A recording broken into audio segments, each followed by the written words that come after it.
And as some comrades say, it's lit, right? Lit, lit, lit.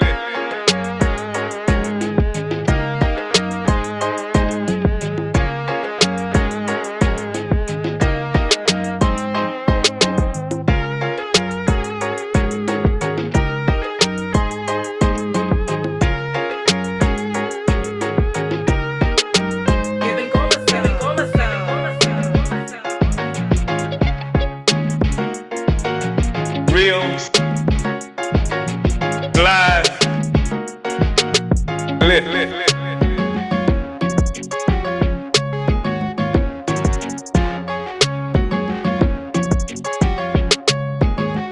right?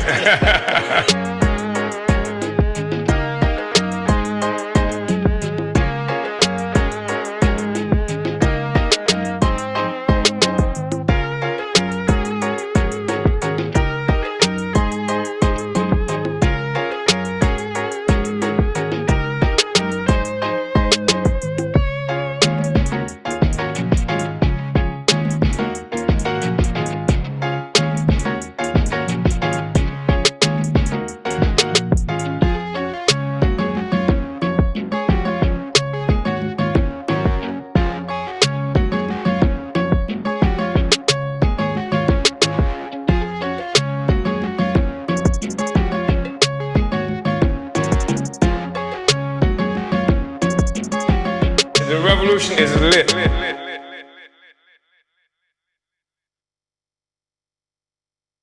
Uhuru, comrades, and welcome to today's Omali Taught Me Sunday Study, live with the leader of the African Nation, Chairman Omali Yeshitela.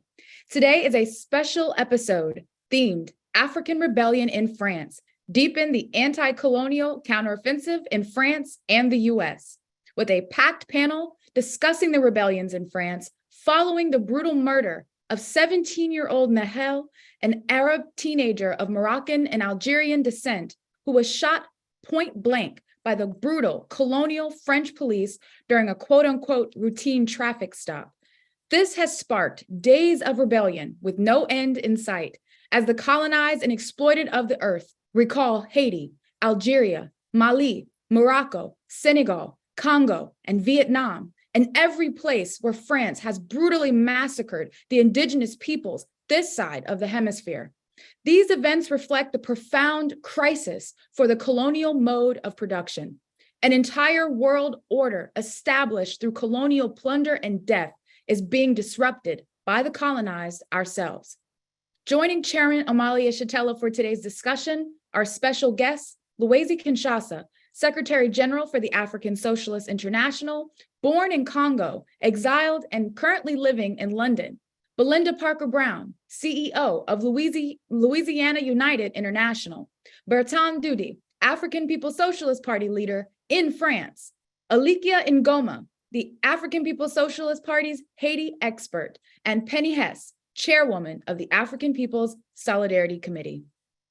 In addition to being live streamed on YouTube, Facebook, and Twitch, Omali Taught Me is broadcast on Black Power 96.3 FM radio, a project of the African People's Education and Defense Fund, APEDF.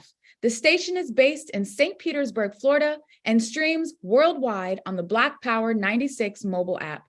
This Sunday kicks off Black Power 96 Radio's annual July member fund drive.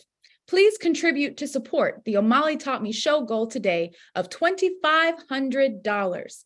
You can do so at any time by going to blackpower96.org/donate. We'll say more about this, acknowledge our donors, and let you know the givebacks we have in store for our supporters. To start, let's take a look at two short videos showing the murder of Nahel and the rebellions that followed.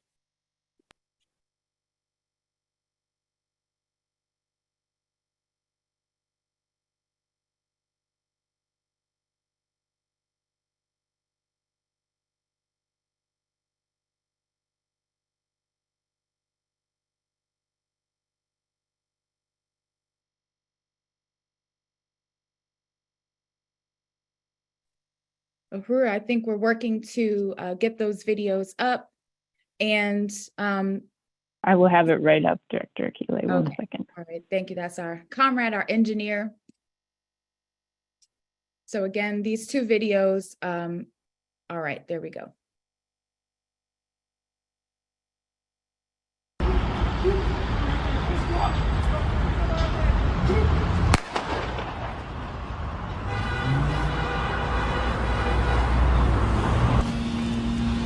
Ils ont tiré, wesh. Et c'est fini pour lui. Je sais pas qu'est-ce qu'il a fait, mais c'est fini.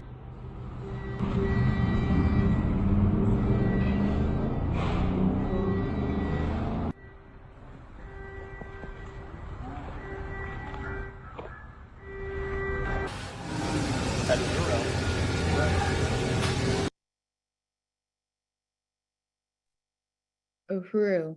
So what I want to do before we begin the panel, oh, is this the second video? Okay, go ahead.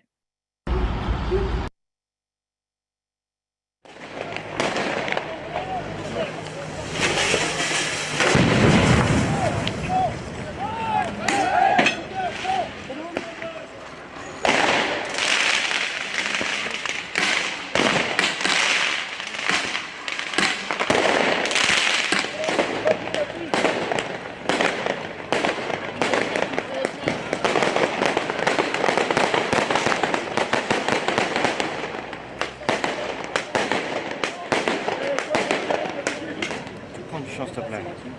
Prenons du champ parce que là, c'est un souci. On s'écarte!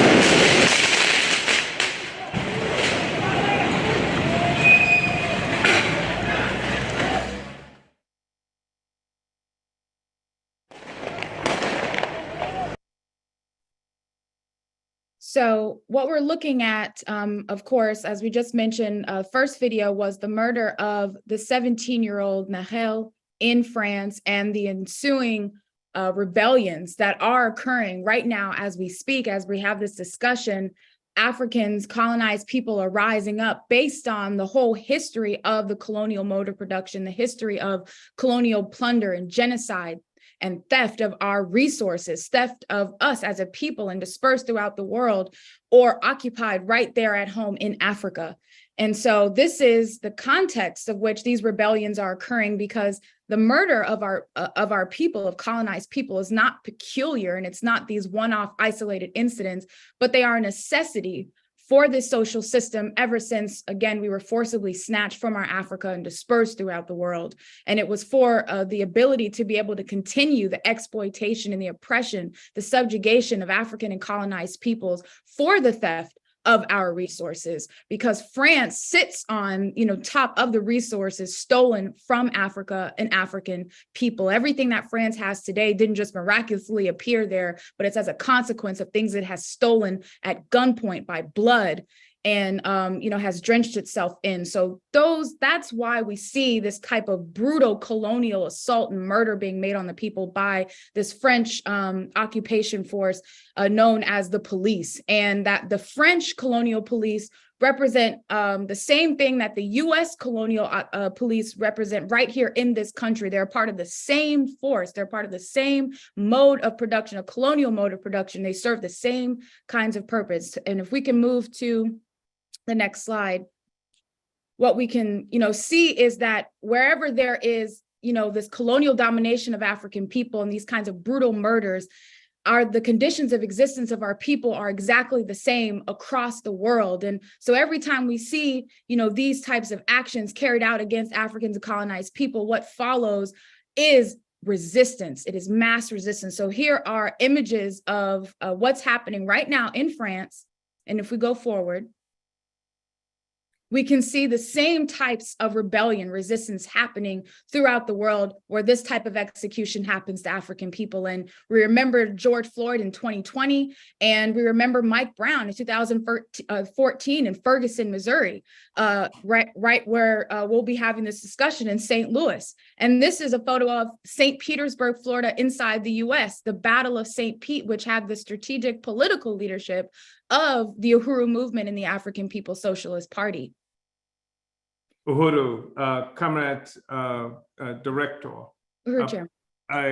I hope you'll forgive this intervention, but here in St. Louis, in addition to the traditional problems we have, Mr. Zuckerberg and Facebook and all the other social media platforms are blocking us and keeping us from being able to communicate effectively with people. A tornado came through St. Louis on yesterday, shortly afternoon, and knocked out the power at the Uhuru House. We're at a different place now, and knocked out the power of many of our homes in different sectors of St. Louis.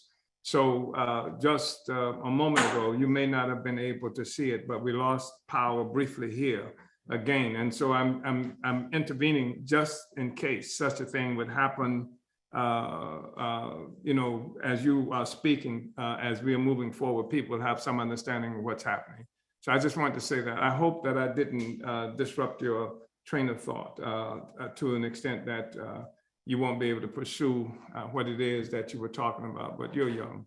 And so I'm assuming recovery should be forthcoming rather shortly. Go ahead. Over, Chairman. Yes, recovery is possible. So thank you for letting us know that that is an important update.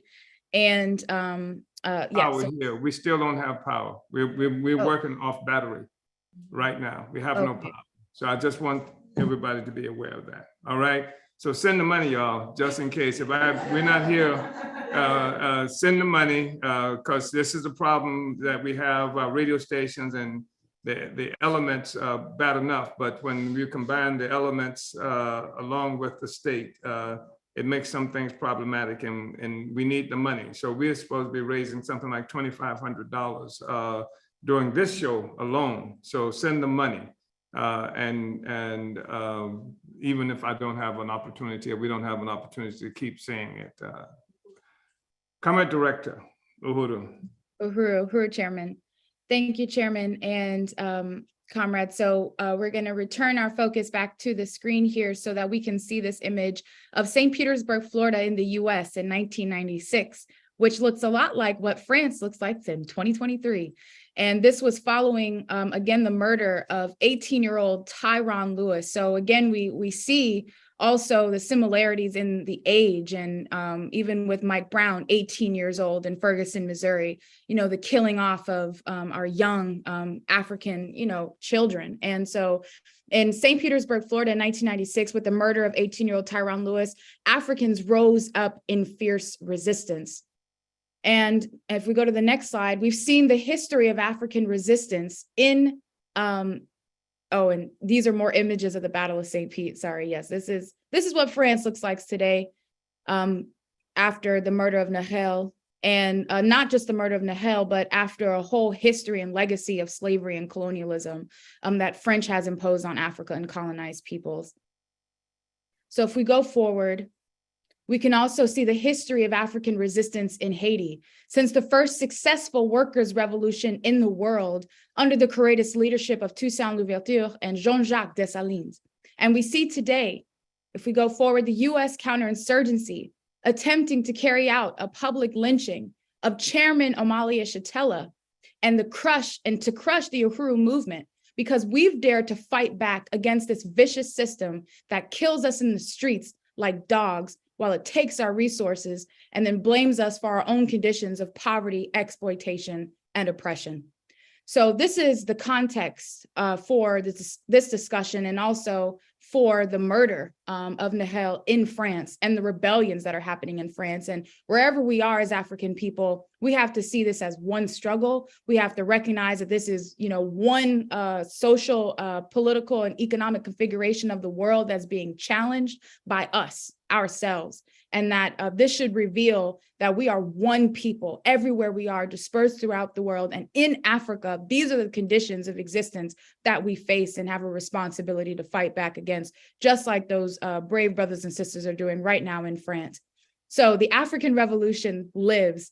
And to deepen this discussion and provide us with an even greater context, it's my honor to introduce the leader of the African nation and the worldwide African Revolution, Chairman Amalia Shitela, and to also bring on Secretary General Loezi Kinshasa. So Uhuru, comrades, and welcome formally Chairman and Eshi Loezi to today's discussion. Uhuru.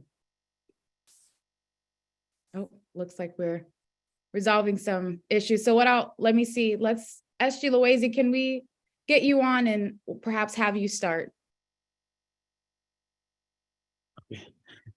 Well, Director, again, thank you so much for the privilege of being invited to participate in Omali Touch Me. I want to say the Chairman Amadi Shera, the leader of African Revolution in the African nation that we need to build for his relentless leadership over the struggles of African people and the struggle for colonized people to build a new world. We have seen some of the videos, and we just want people to really to be clear. What you're looking at colonial basically domination of Africans in Africa. I want to say Africans, I mean Black people and the North Africans, who we refer to as Arabs. They're reacting to decades, if not centuries, of colonial oppression. We have to be very clear. France is a place where they have countless, every night, every day, almost every program on television discusses immigration, which means as Black people, people from North Africa, that's ongoing, being labeled all kind of names, being accused of being responsible for all the problems in France and things like that. And most of the French seem to start from that point of view, that immigration is bad for France. And nobody says colonialism is bad for France, right? Because you don't start from immigration. The starting point is not immigration. The starting point is colonialism. That's the starting point. Immigration is just a consequence. As the saying in the Black community is, we are here because you are there, and that's real. So that's the starting point. So we're going to start from there. Now, France is a colonial power. Everything France has is development of its cuisine, of its language, of architecture, of art, you name it, everything. The foundation is in colonialism. And our people in France, they're reacting against colonial domination, colonial oppression, colonial exploitation. That's what they're reacting to. And you heard the introduction done by Director Akili. You cannot maintain any people without having colonial state being upon them. And the colonial state is overwhelmingly present in our lives in France. You go to neighborhoods where we live, the French call it banlieue. And if you go to banlieue, as they call it, you will see countless of police cars, police with German dogs, you have police patrols, this ongoing. And so this talk about being undocumented is just ongoing in France. So you grow up like that if you live in France. And also, people have to know in France, you have Africans who came from West Africa in the 50s, Africans who came from, of course, from Africa first, and then in the Caribbean in the 50s, in the Africans, North Africa. The French government invited them to come and rebuild France. France was destroyed in so-called World War II, the wars between the bandits to redivide the world. So that's how the African population of North Africa and West Africa and the Caribbean found themselves in France to rebuild France. But the Algerian population came to France in a time of Algerian war for national liberation, and France lost that war. And so you can say from the start almost, the relationship between France and the North Africans was basically fractured, was contaminated by that war of national liberation. Since France lost it, and in France, there is a very profound sentiment that they should not have lost that war. And the fact that Algerians are in France, it reminds them of that defeat. And the Algerians know it, and the French know it. And to make things, I would say worse, the largest national political organization in France today was created by Jean-Marie Le Pen. And Jean-Marie Le Pen was a lieutenant in the French army in Algeria. He lost his war there. So this is more than symbolical. So every sector, basically the North Africans from Algeria and the French, they all know that the war never ended. In fact, it's true. Colonialism has not ended. So the war, against colonialism will end when colonialism as a mode of production disappeared. So you are able to recognize in Algerian France, distinguish Algerian France, compared to North Africans from Tunisia or Morocco or Egypt or anywhere else. You can always, because French and Algerians are always ready to fight. The discussion is never far from being, from leading to a confrontation, And as somebody who definitely worked with the Algerians, I experienced that. And more than that, you learn a lot when you're with Algerians. You learn resistance. You learn to resist the French imperialism. You learn not to respect the French imperialism. You learn a lot of stuff, and that's something that is also part of the resistance that permeates all colonized people in France, the spirit of Algerian resistance. And also in France today is a country that heavily indebted, and they're facing, since they are dependent on a colonialism, it means they are dependent on a colonial resources coming from Africa and elsewhere. They're dependent on a colonial workers, as they call us, the essential workers. It means they need more workers. So when they say they're against immigration, since 2005, the last great rebellion that shook France in 2005, up to now, there have been an additional 4 million colonized workers in France. And the demography in France is in favor of the colonized workers. And basically, the situation is more explosive than it has been in 2005. So the point I'm trying to make here, the dependency on France on colonial labor and colonial resources is what definitely is creating this situation. France cannot be France without colonial labor, colonial resources, colonial creativity, colonial talent, you name it. They cannot. They are dependent, absolutely dependent on that. And that's also part of the explosion that's taking place in France today. And France runs on African uranium from Niger. 3/4 of French electricity is produced from uranium, and more than 50% of that uranium comes from Africa. How can you be against immigration? When our resources, I would say, immigrates to France all the time. And you have also France controlling the currency of at least 14 countries in Africa. And Africans profoundly resent that relationship, that control of the currencies in 14 African countries. And there is no way you can be in France, have a discussion with Black people in France, and they will fail to raise why France still control our currency. 14 countries. I read somewhere they say France makes something like $500 billion a year, just the fact they control that currency. So you have that also, which is part of the contention in France. You have, of course, France right now is involved in a war in Africa, in contention with Africans in Mali, in Burkina Faso, in Chad, where they just facilitated a takeover from the last president who lost power, and the constitution requires an election take place. In fact, before the elections, the head of the assembly, the National Assembly, should become the president. But the French intervened. They took the son of the president who died and imposed him as a president. So you have all this going on. You go to Senegal, the African people, they want a new guy to be a president. They call him, the name of these guys are Omar Sanko. They want him to be a president. It's very popular with young people in Senegal, but the French do not want him. The French want Macky Sall.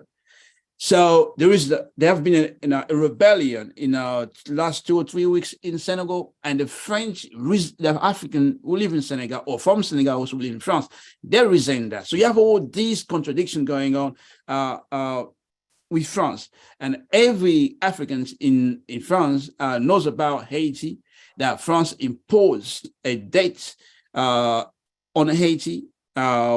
And the African Haiti called that restitution. They asking the France to return what they stole from them. For example, Eiffel Tower was built on that, on the money that's coming from Haiti in the so-called compensation, because France lost Haiti as a slave colony, and France required Africans to pay them compensation. So Africans are aware of that too. And you also have a situation in France, where today the whole question of the Arab struggle, the Muslim struggle, starting from Palestine. Palestine is very popular in France with the Muslim in France, and France supports Israel, and everybody knows that in France. So you have these opposition, the masses, the broad masses of the people, from West Africa, North Africa, they support the struggle of Palestinian people, and France openly support the settler Israeli government. Not only that, you remember France went to Afghanistan with the US. France attempted to overthrow the president of Syria. France went to Libya to overthrow President Muammar Gaddafi. You have all these contradictions that inform the opinion of the African population, of the North African population. So they know France definitely is responsible for the chaos that's going on in Libya right now. So you can't separate all these. You also remember I'm Charlie, you remember that?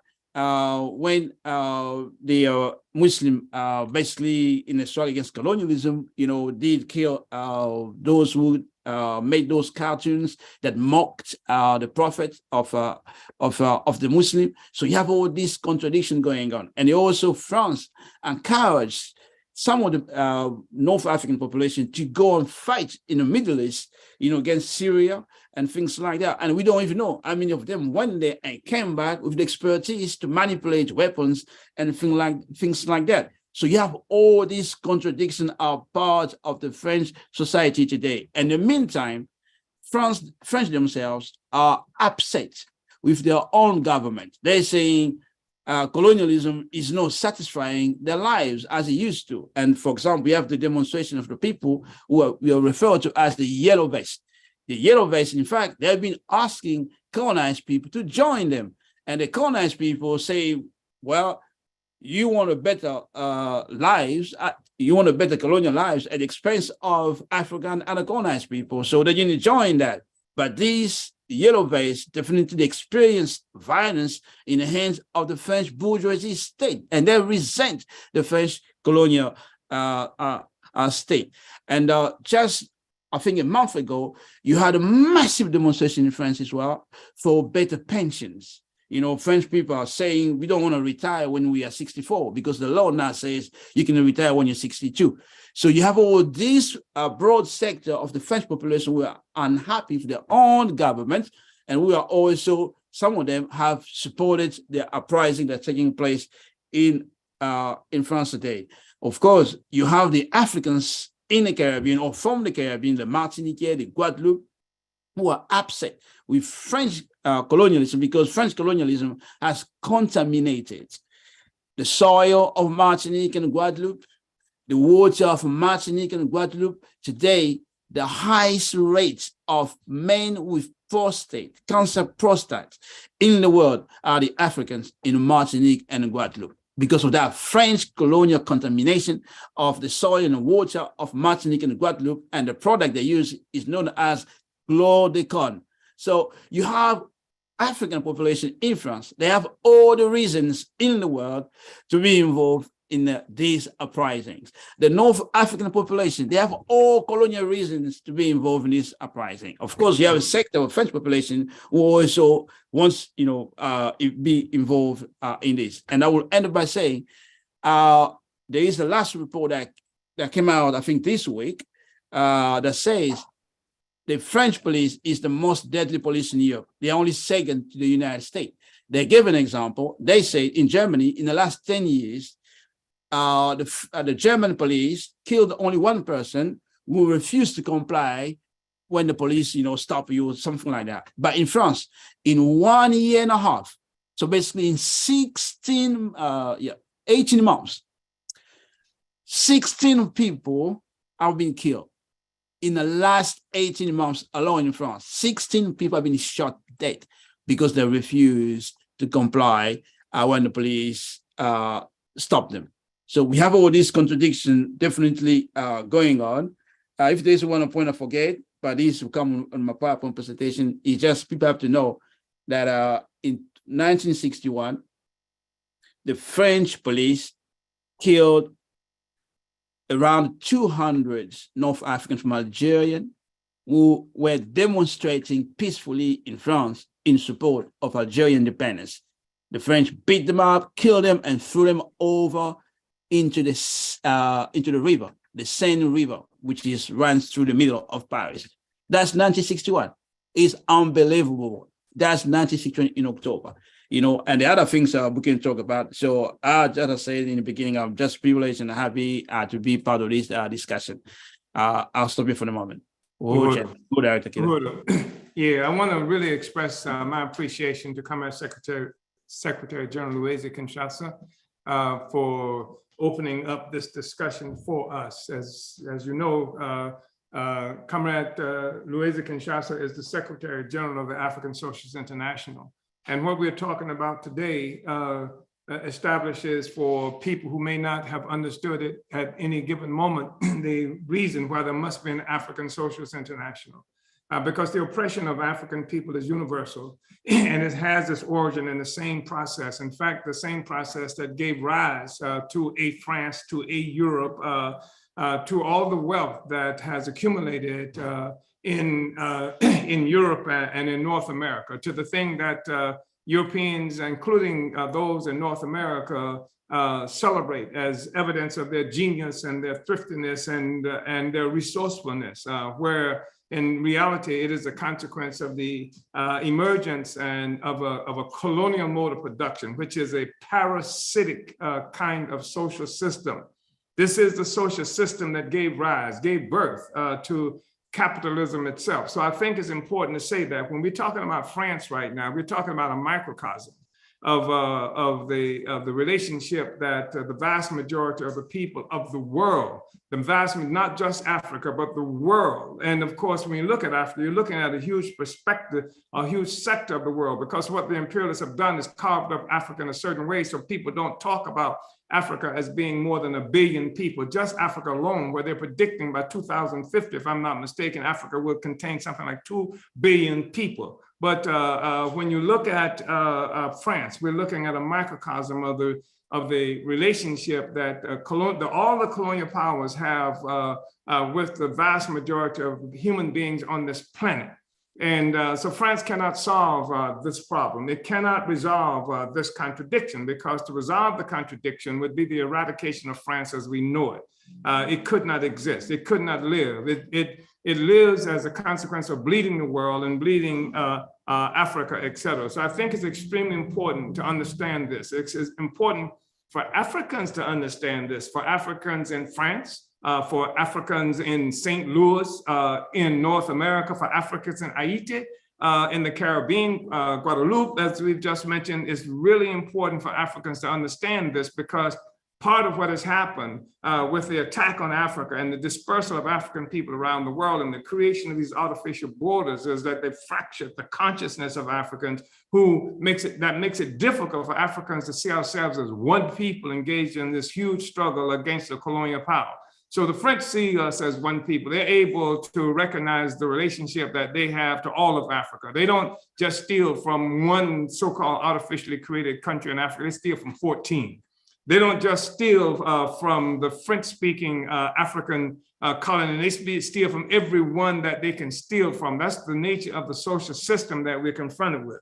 I also think it's important for us to understand this and what we are seeing in the context of how the world, how the political and economic configuration of the entire world has changed, and what that means in terms of struggles that are happening between different contending forces, fighting for the control of the world economy, fighting for pieces of the world economy. Contest is happening in Africa today with all kinds of forces who are determined to steal African resources, while Black people globally are starving and being pushed into the worst kinds of conditions and circumstances and locked into these conditions and circumstances at gunpoint, that we suffer this all around the world.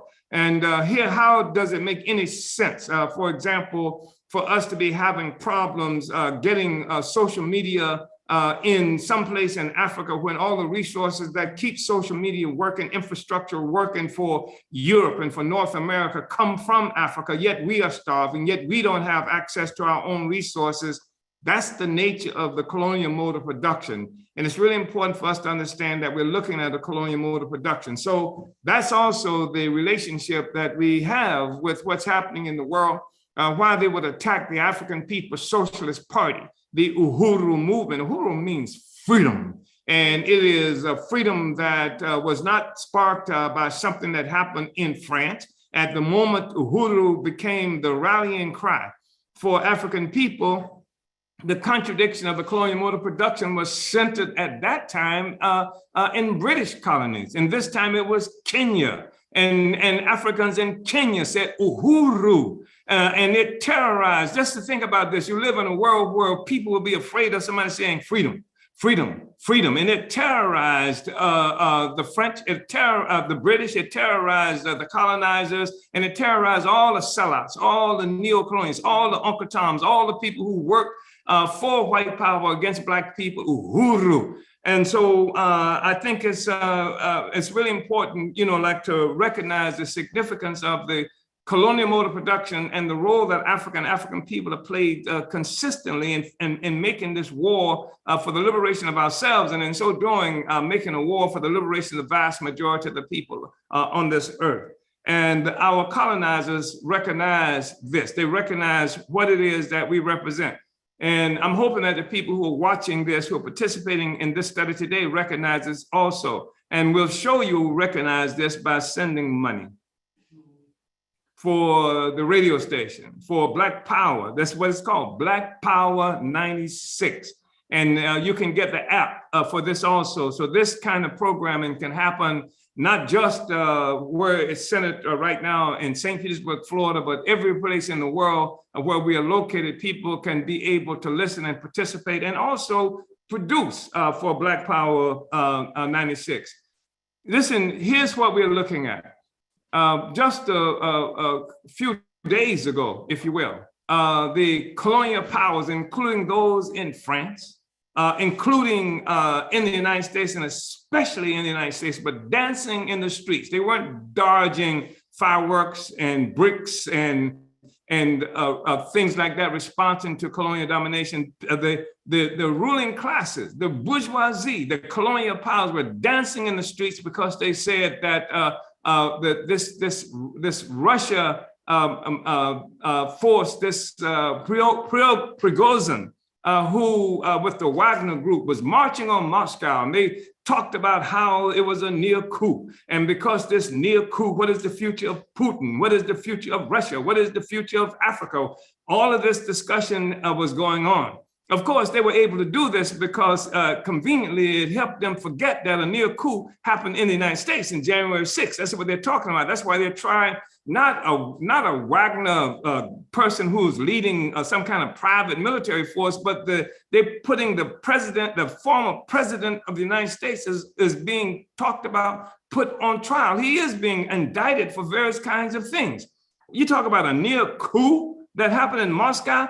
In Moscow, they had not entered the capital in the United States. On January 6th, they were scaling the walls. They were chasing the vice president through the halls of Congress, of the Capitol, rather, talking about lynching him. And what is lynching coming? That's what they do to Black people. They were talking about doing that to the vice president of the United States. They defecated on the desk of the woman who was third in line to become the head of the government. So they chased her down the halls of the Capitol, the person who was second in line, and threatened to hang him. A mob that was led by the person who was the president did this, and they're talking about some Wagner coup and what that means. I just want to say that what we're experiencing, this is not some statement to say which coup is better for the world than that coup, but people have short memories when they look at what happened in Russia, and then there's a reason, politically ideological reason, to celebrate what they say they saw happening in Russia versus what just happened in the United States. And then beyond that, we're looking at a political and configuration of the whole world being changed and thrusting into motion all kinds of forces that have been stabilized under the colonial mode of production. Everybody, all the forces in existing in this political economy of the world were constrained or tethered to, if you will, the colonial mode of production. With the fracturing of the colonial mode of production, which is represented by the struggles, particularly of colonized peoples, but you see this expressed in 1,000 different ways, with white people climbing the walls of the Capitol in the United States, threatening the vice president, the president of the United States, leading that group of people on the one hand, with what happening with the Wagner thing in Russia, with the contest that's being made, who's going to have what parts of Africa being another, and then resistance, rebellion, all of this a foundation of the rebellion of oppressed peoples. What am I talking about? I'm talking about colonized people, talking about a colonial mode of production. The whole social system, the whole world economy revolves around the ability to contain and control Afghanistan, Syria, all of the Middle East, Africa, African people in Haiti, African people throughout the Caribbean, the indigenous populations in the United States, including Mexicans and the thousands who live in concentration camps that they refer to as Indian reservations, and sometimes they just call them ghettos and barrios and things like that. This is the foundation for the entire social system. This is the thing that's been unleashed, the struggles of the peoples of the world being unleashed, and this is destabilizing everything. So nothing is going to be as it was yesterday, and the fact that the United States government, you're talking about the Wagner Group? We are not the Wagner Group, the Uhuru movement. We are not marching on the Capitol with guns and tanks and helicopters and things like that. They are attacking us in our bedrooms. They are attacking us in our neighborhoods. They're containing entire neighborhoods. They're trying to shut this radio station down that we are using right now. They're doing that right now. They're doing all these kinds of things. This speaks to the fragility of the existing social system. It is fragile. It cannot tolerate discussion. It cannot tolerate dissent from the colonized people. And of course, there are others who are affected by this too. And if we are not careful, their dissension, their dissent, their disagreement with what's happening that has been unleashed by the struggles of colonized people will attempt to dominate this discussion. So we are sympathetic with everybody, all the forces who have to struggle against these attacks on what should be basic rights of human beings to think what they want to think, to say what it is that they want to say. We are sympathetic to the progressive forces of the world, but we are not confused. We cannot afford to allow ourselves to misunderstand what the hell is happening. Whether that's in France right now, we have to understand what's happening in France. We have to understand the significance of the Algerian Revolution. When 1963, when the Organization of African Unity was pulled together in Addis Ababa, Ethiopia, and people were talking about uniting all of Africa, and Nkrumah was trying to build a movement of Black people globally to take our own power, take our own Africa. And when in this discussion, he was saying that we cannot leave here without uniting all of Africa. And then there were these sellouts who were there. There were these neo-colonial forces who were there. And I remember the man who was president at the time of Zambia, if I'm not mistaken, who said something that the first thing we need to do is to create an all-African bank. And it was Ben Bella, who fresh from Algeria and the Algerian Revolution, who stood up and said, we need to create an all-African blood bank and march on South Africa and destroy it. This is what Ben Bella said. This is from Algeria, right? And so this was a time where Africans globally and Africans throughout Africa, North and South, were able to unite and recognize that we are one African people, North and South. This divisions that have come subsequent to that notwithstanding, we understood that Gamal Nasser worked with Nkrumah, Ben Bella worked with Nkrumah to create the one African state, one African national entity. So I think it's important to say that, and that to recognize what happens now in France.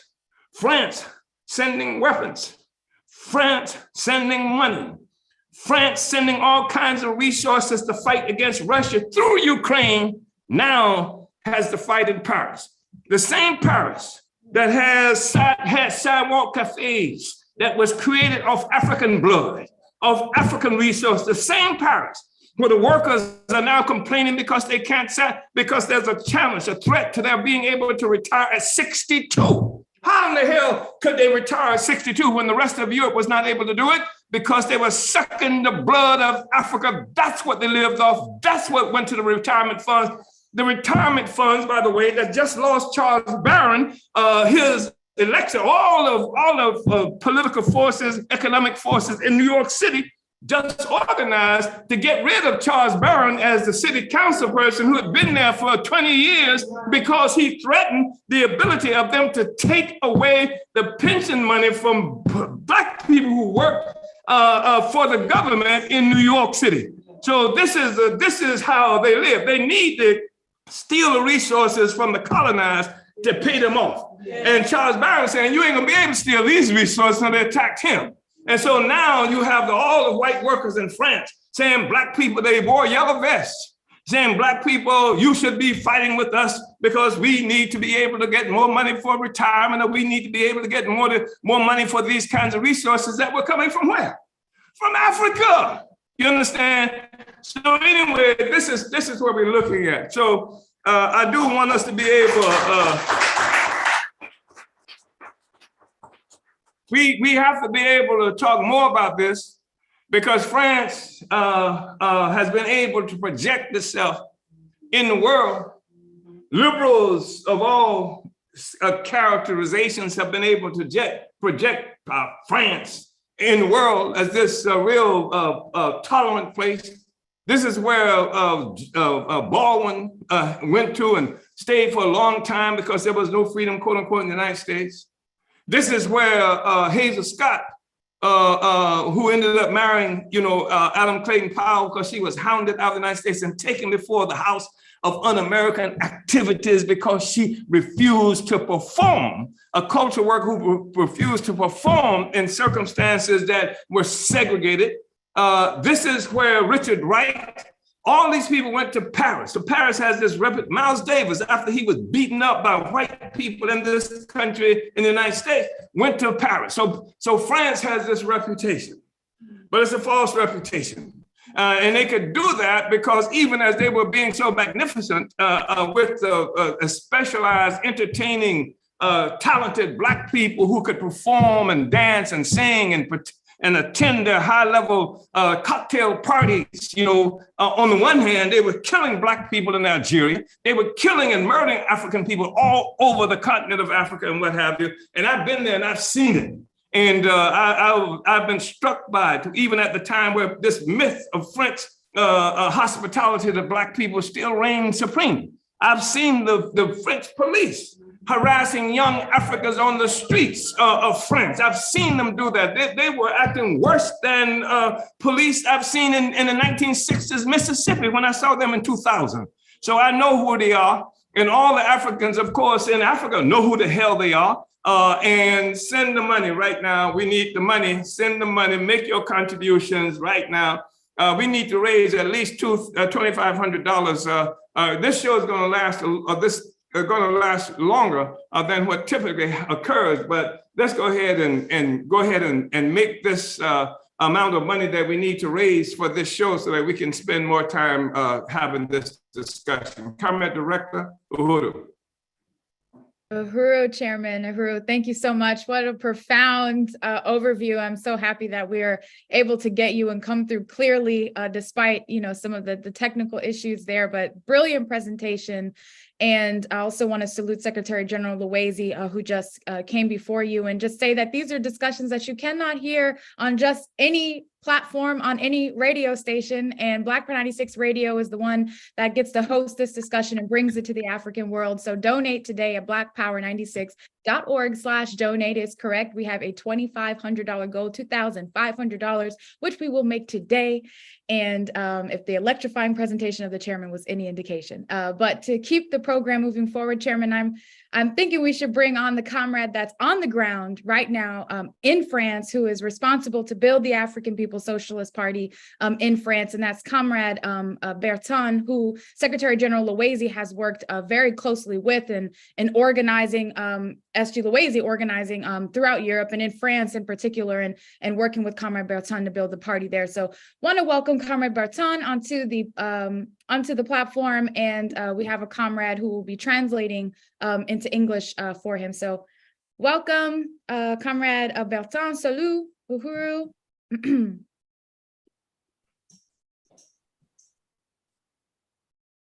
See if we can get you. Uhuru, there he is. Comrade Duty, Uhuru. Uhuru, it's okay. Uhuru. Uhuru, Akile Anaya. Uhuru, Director Akile Anai. Uhuru, comrade. Ok, donc je voulais intervenir effectivement. Ce qui a été dit correctement et très justement. So I'm going to intervene and say that whatever has been said correctly, accurately. La France est vraiment en crise. So France is very much under a crisis. Parce que la politique française est restée la même que celle du XVIIe et du XVIIIe siècle. Because the politics or the political landscape of France has remained the same as it used to be during the 17th and 18th century. Ils ont fait venir des étrangers ici pour travailler pour la reconstruction de la France. Et ces étrangers ont eu des enfants qui sont aujourd'hui français, et ces enfants ont eu des enfants. So they brought the people that they took from their colonies to come and rebuild France. But as it happens, those people that they brought to France had their kids, and those kids had their own kids, and they happened to be French nationals. Mais ils les ont parqués dans des lieux qu'ils appellent maintenant des banlieues, en leur donnant des noms de banlieusards, en les identifiant comme des gens qui étaient différents d'eux, même si ces enfants-là sont français. So, although those children that had their own children who also had their own children were parked in places that we call in France a banlieue, they will be named names that are not very positive names. So those children are not, or those French nationals are not treated as the average of the French white people. Et ça, c'est le premier problème qui a poussé la séparation entre l'autorité française qui n'a plus voulu s'occuper de ces gens-là parce que la France colonise les pays d'origine de ces gens-là. So, which means that those children who were just then born in France, the authorities of France don't treat them as equal French people. And we have to bear in mind that those people were brought from the colonies or those places that French currently rule over. Et aujourd'hui, cette population-là africaine comprend bien qu'ils ne pourront jamais être considérés comme des Français parce que la colonisation continue dans les pays d'origine et la colonisation a été mise en place encore dans les banlieues françaises.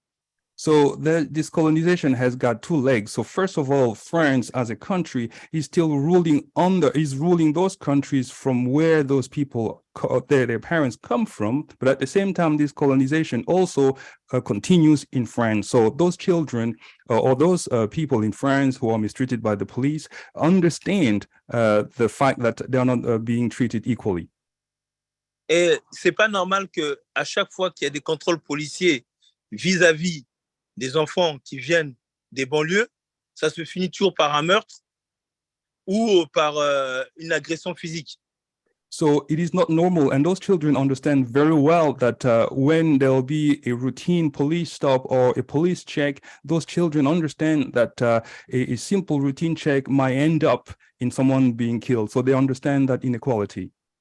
Et là, on le voit bien que ce qui se passe ici, c'est exactement la même chose qui se passe aux États-Unis ou dans d'autres pays où le système colonial est toujours en train de martyriser, d'oppresser les populations, les mêmes populations. And those children clearly understand what is taking place in France is exactly the same picture that we've got in the United States, where a simple control check might end up with someone being killed. And he uses the term a martyr, meaning that you're being killed as a way to show an example. Et cette politique d'oppression française, on l'a vu à travers les tirailleurs sénégalais qui voulaient juste sur leur sol, qui ont été tués.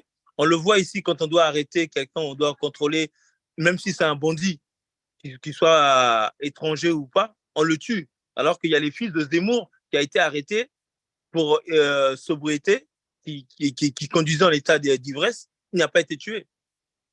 So we clearly see that there's a sort of inequality here where children or people understand that there's a police check, but even if you have to arrest someone who's a criminal, things have to be done in a correct manner. We have seen how things are unfair. There's a politician in France called Zemmour. His child was caught up drink driving, but he was not treated in the same way that the police might treat someone whose parents or great parents came from Africa.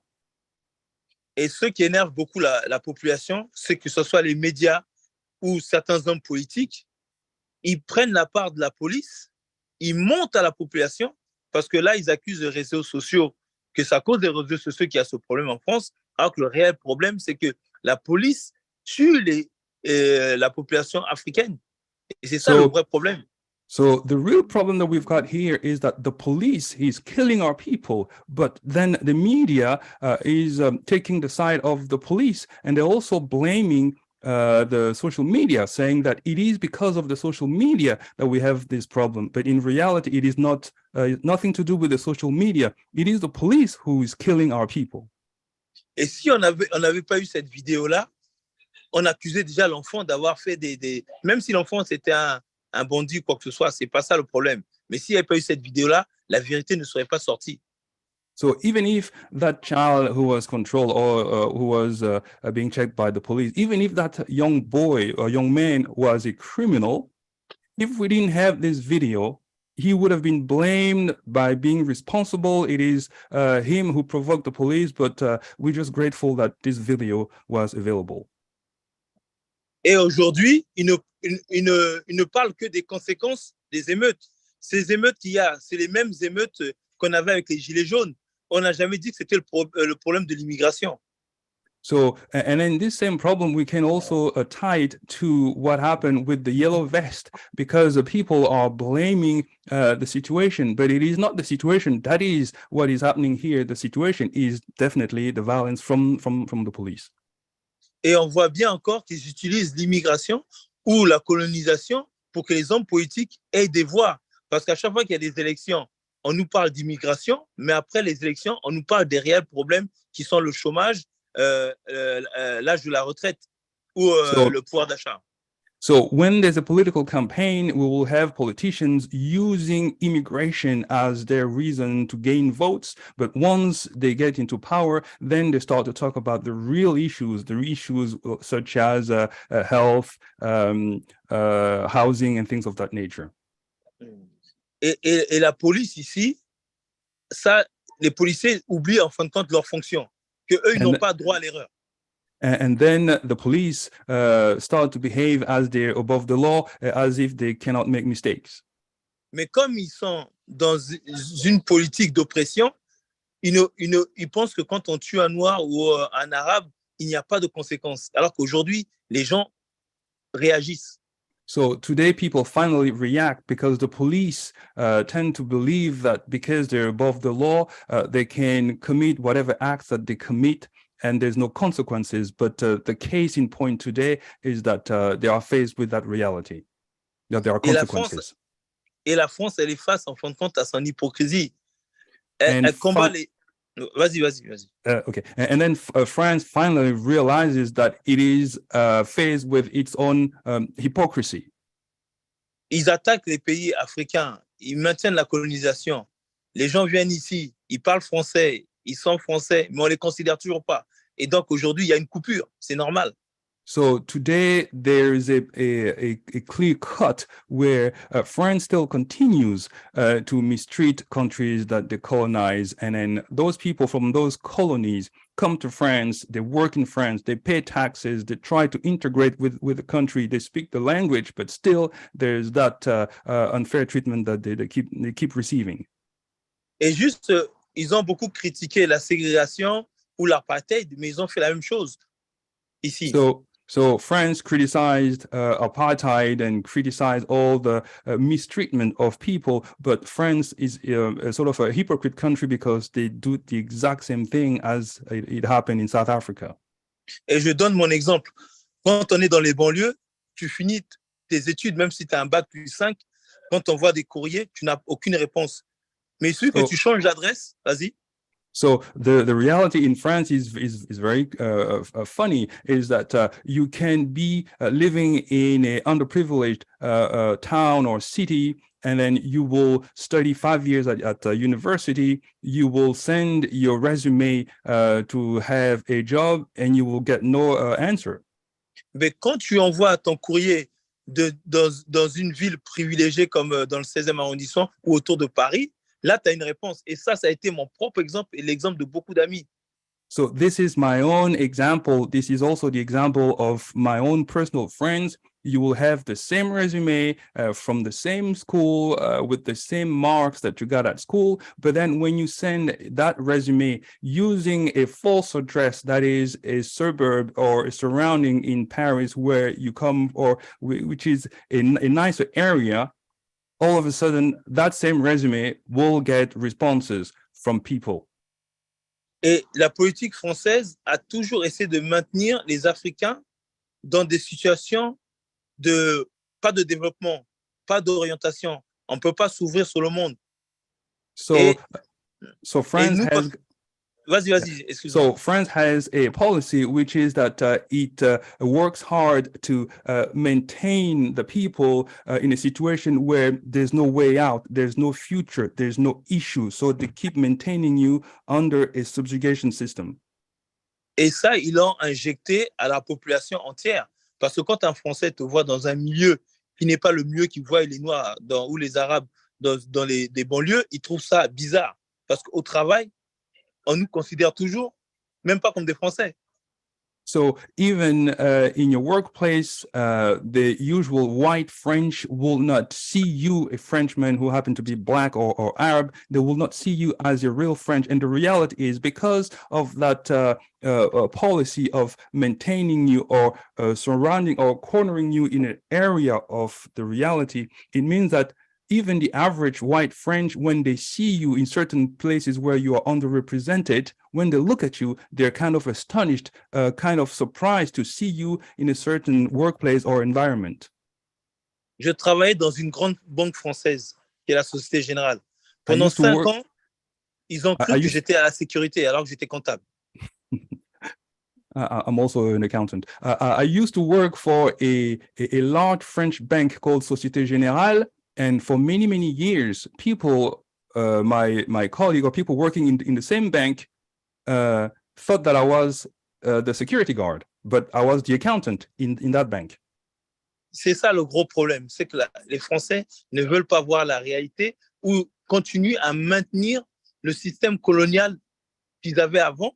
Donc, depuis De Gaulle jusqu'à maintenant, c'est la même chose. This is the real problem. The problem that we had under French President Charles de Gaulle is the same reality today, where the French still continue today to refuse to see the reality in their own eyes. Puisque ceux qui sont actuellement au pouvoir ou les différents partis politiques se réfèrent toujours à de Gaulle. So because even to this day, people who are in power, they still use Charles de Gaulle as their point of reference. Et donc là, quand ils ont des problèmes, ils mettent tout sur l'immigration, alors qu'ils savent bien que le problème, c'est la colonisation. Ils le savent très bien. Mais comme la colonisation est leur mode de production, que ce soit au niveau électoral, que ce soit au niveau économique, ils ne peuvent pas s'attaquer à ça. Et quand il y a des Français qui parlent de ça, ils sont censurés. So then, because they still continue to use that mode of production that is colonial, and you see it in social, political, economic situations, they still see that, and they cannot criticize that way of functioning, which means that every time that someone will speak up and say the truth, then they will censor that person, and this is the reality. Et là, actuellement, on ne parle même pas du problème de l'enfant qui a été tué. On ne dit pas qu'il a été tué parce que le policier a mal fait son travail. On dit seulement que les gens sont en train de brûler la France à cause de l'immigration. Et c'est ça leur réel problème. Et c'est ça que les gens ne veulent plus. So this is their problem, and that's what the French population at large is refusing. We have a situation where a young boy was killed by the police. Rather than talk about a crime of the police killing someone unfairly, they're talking about the immigration, which is the problem. So they're not talking about what has happened. They're talking about people being angry as the problem.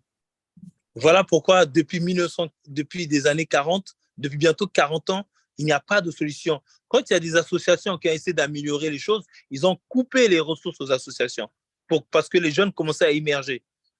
So, which is the same problem that continues to this day, and it's been 40 years where the same policies have always continued. When there are organizations that receive subsidies so that they can work, those subsidies are cut. And therefore, we just find ourselves in a situation where things continue to be the same. There's no way out.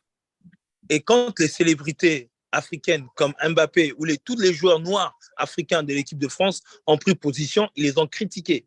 Alors qu'ils ont pris position. Mais quand il s'agit de prendre position pour l'Ukraine, là, ils sont d'accord. So it's just funny because when the French athletes such as Mbappé or people from the French national team stood up and spoke against what has happened, they've been censored. But then again, when those same players will talk with regards to the situation in Russia, for that one, there's no censorship. Voilà ce qui se passe aujourd'hui en France. Et effectivement, la situation est incontrôlable parce qu'on brûle des mairies. Il y a des gens qui s'attaquent même à des maires dans leur maison. Et ce n'est pas une situation qui est liée à l'immigration. Ce sont des règlements de compte entre eux. Et ils mettent ça sur le dos de l'immigration ou des étrangers, alors que ce n'est pas un immigré qui n'a pas de papier qui va aller brûler la maison d'un maire. So we find ourselves in a situation of terrible violence. So we've got mayors who are being attacked. We've got mayors who are being attacked in their own private homes. Now, you and I know that there's no person who might be illegal in the country, who doesn't have his green card or anything, who's going to go personally and attack a mayor in his own home. But everything is put, they make responsible the immigration. But we know that this is not the real problem. The problem is that violence that the police is using against our people. Yeah, I think Uhuru Comrade Berton, I really want to appreciate, the contributions you're making to this discussion. And I'm hoping before this study is over that we'll be able, especially since you're there in Paris, to be able to say what is going on in France now. That's going to be an extremely important contribution you can make. But I did want to say that what you've done with what you've said up to now is to show just how ubiquitous the treatment of Black people happens to be wherever we're located. Because as quiet as it's kept, what you've described about what's happening in France to Black people and whether or not Black people can get educated and can be promoted and be treated fairly on jobs, et cetera. It's the same thing that you will hear anywhere in the United States from Africans. And that's a common kind of complaint from the African petty bourgeoisie. But the fact is, I think it's really important for us to understand that what has happened is that France, treats, it has exported colonialism. We have French colonialism in Algeria. We have French colonialism in Senegal and various other places on the continent of Africa. And then we have colonized subjects from those places who are in France. And the reason that we are treated the same way in France that we are treated in Senegal, that we are treated in Martinique is because we are still colonized. Because just because they said, okay, now you're a French citizen, it didn't change reality that we brought with us the colonialism that was imposed on us from the very beginning.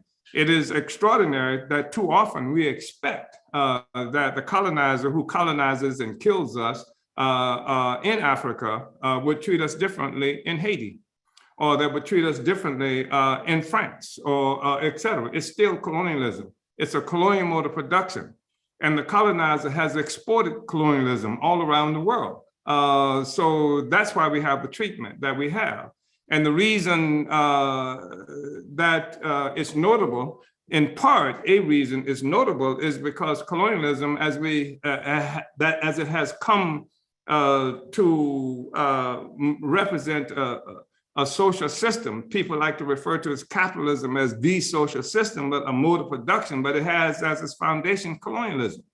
And that means that what we've seen is the white world has come to attain the wealth and resources that it has at the expense of Black people, particularly African and other people who are not white.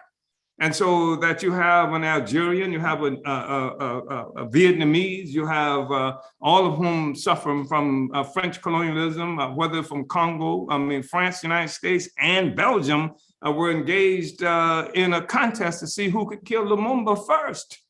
This is colonialism. That's how it acts. And so even as they were killing us in the United States, the US was helping France to track down and murder Lumumba on Congo. It's one social system. It's not going to treat us any differently because they move us from one place to the other. And that's who moves us to these places. That's why, for example, you are in France as opposed to being in the United States. It's because the French colonizer took you there. That's why you're today in France as opposed to being in Haiti, because the French, the colonizer, made the decision where you were going to go and what you were going to be called when you got there. And so they can call you French, or they can call you Haitian, or they can call you by these other terms, but it's the same colonialism. And I think that's the thing that the party is trying to help everybody to understand, and that's our intervention. That's what makes our intervention so important. One Africa, one nation of people. And France came into existence. It owes its existence to colonialism. Would be no France without colonialism. Would be no sidewalk cafes. Would be no this wonderful French culture. Would be these notions of freedom, equality, et cetera, in France, except for colonialism. And so everything that France enjoys has come as a consequence of what is stolen from Africa, from Vietnam, from other colonized peoples around the world. And the reason France is in crisis today, the reason the yellow jackets or vest are in motion today is not because of a love for freedom, but a love for their freedom. But their freedom rests upon the foundation of my oppression, yours too. So this is the thing that we have to bring clarity, to the world around. This is the significance of African People's Socialist Party existence. If we didn't understand that, if we couldn't take that into the discussion, if we couldn't challenge the existing narrative from the right and the left, or both the right and the left in France are patriots of some sort or another. They may have disagreements about how the disagreements they have around immigration, and most times it's a phony disagreement. But the disagreements they have around immigration revolves around who's going to be getting what part of the resources that's coming from the colonized. So the problem that they have, they've exported colonialism, and they brought it into their own borders. Now they have to be able to treat the colonized in France the same way they treat in Algeria. They treated us in Algeria. At least in Algeria, there's at least a similar concept of being independent. But in France, Africans don't have that. And the same thing is true, generally speaking. So all of the colonizers in the United States, they're beacon of freedom and democracy, et cetera, except for how it treats Black people, how it treats the indigenous people. Half of Mexico is stolen. It rests upon a foundation of having stolen half of Mexico. It rests upon the foundation of the genocide committed against the other indigenous peoples here. That's France too. France is not different. France is a part of the gang. It's a second-rate part of the gang. It's not even a big part of the gang, and it's a failing, dying part of the gang, and it cannot recover. It will never be able to bring justice to Black people. If those Black people in France who expect a solution from the French in France will not get it. I'm telling them, they're dreaming. It doesn't matter how much you educate, because France can't solve the problem except at the expense of what exists today as France. Because what exists today as France only exists as a consequence of what is stolen from Africa. Everything. And so I was deputy chair for yesterday evening, was listening to this screaming white man, colonizer in the United States, who decrying what the hell was going on in France and how France, has sacrificed civilization and Trump never would have allowed this to happen, et cetera. And Macron and the French should be ashamed of themselves of what they've done to European civilization. And yes, it's over. It's over. And that's the thing that they can't see. I mean, I was looking at something, and I've mentioned this before in some of the other studies. 2020, the Munich Security Council, where all the big shots come every year. They get together in Munich, Germany, and they talk about how the world is going to function, what has to happen. And it's not just politicians, but there are politicians, there are people in office, there are prime ministers and people in governments from throughout the United States. French are there, the Americans are there, Russians have been there, et cetera. 2020, Zuckerberg was there, the guy who keeps us from being able to function on social media because they don't like what we say. The guy who cooperates with them and saying the Russians are responsible for the position that we have in opposition and where they're going. 2020, what they discussed, all of them united discussed, and the guy who was the attorney general, I think it was, what is the other, the big shot who was over foreign affairs in the United States was there. And they were talking about they're talking about entering into a period of what they characterize as westlessness, the end of what they characterize as the West. And they could see it on the horizons, they could peek it. They didn't want to see it, they could peek it. You know how people, you're talking about whistling in the graveyard, hoping that nothing comes up, except they could peek it. The disappearance of the West as such, because the West has as its foundation, it was created off slavery and colonialism and peoples around the world, including those today, right now in France. Right now, at this very moment, the whole colonial mode of production, the fight against it is concentrated at this moment in France. And colonized people from Africa are leading that struggle. And so it's causing dismay for all of the colonizers of the world who are seeing this. Every colonizer of the world, right and left, are seeing this. And people are condemning the fact that they're going to the mayor's house. Yes, they go to the mayor's house. They come to my house. Why the hell can't they come to the mayor's house? They came to my house with grenades and stuff like that and tanks. Why the hell couldn't they come to the mayor's house? Go to the mayor's house, The thing is that this relationship that we have, the colonizers have with the colonized, has to be rectified. And France has to pay a price, a huge price. The murder, brutality that France has imposed as a part of this colonizer, it has to be resolved. And, people need to get used to it. You can't just commit all kinds of offenses against the people, then expect never to be punished for it. Yeah, so I just wanted to make that intervention. I want us to go ahead and move forward. And I'm hoping that before this discussion is over, that we can hear from Bertrand about some of the details. What the hell is going on the ground in France? Because it doesn't look like the people in France, doesn't look like the people who occupy these communities that they talk about in the suburbs, where they've tried to isolate the revolution.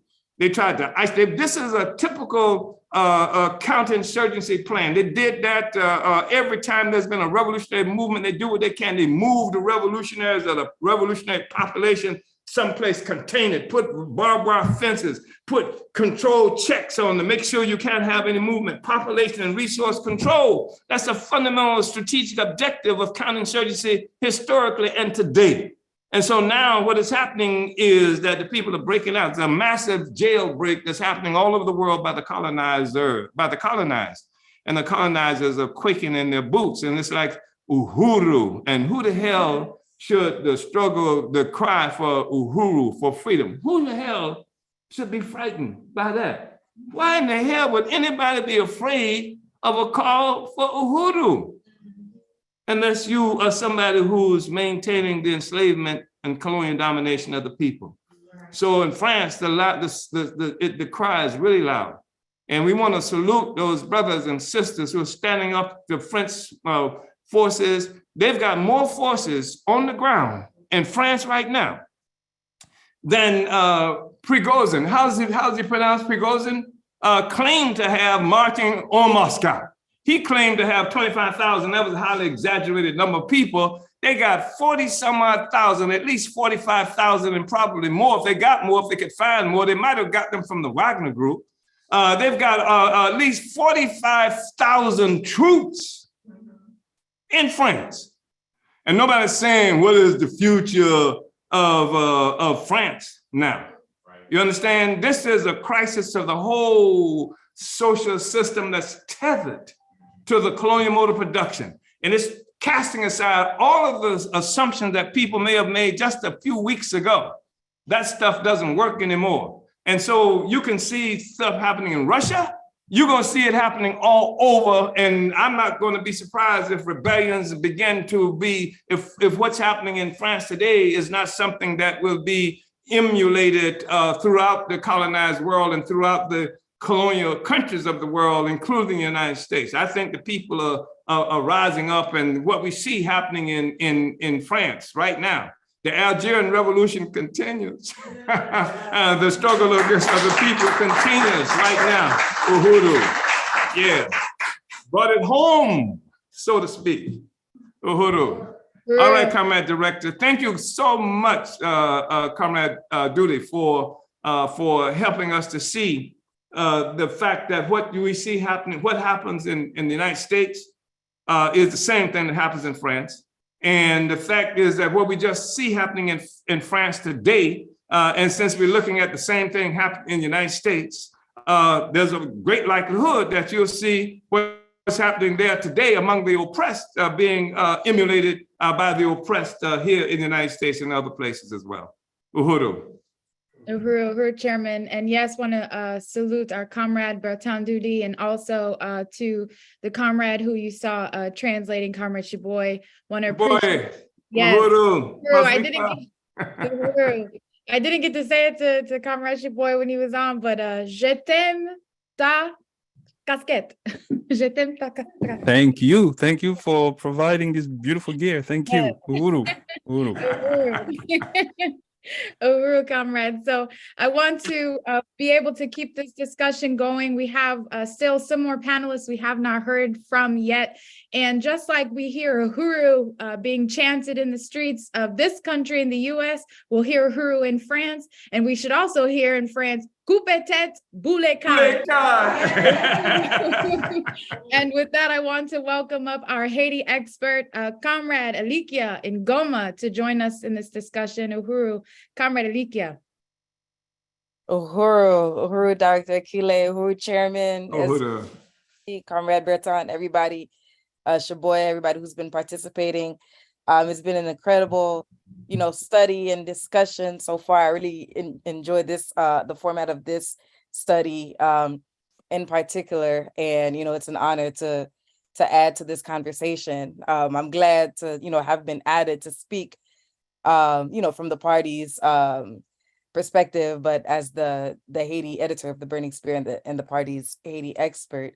So, just to be very brief, I think a lot of what the chairman has covered is that when you talk about France, when you talk about places like France, it can never be disconnected from colonialism and the colonial mode of production, and, just you can't talk about like the presence of African people there and other people from other colonized countries being in France without explaining why we would be in France in the first place, which, you know, in simple form, you can say we're chasing our own resources, but it's as a result of having been colonized by France. I was telling the chairman yesterday that when I first started seeing about what was going on in France and paying attention to, you know, some remarks I was seeing, particularly of, you know, Africans from Haiti and stuff like that. And I said that there was like a response that was like subjective and political at the same time.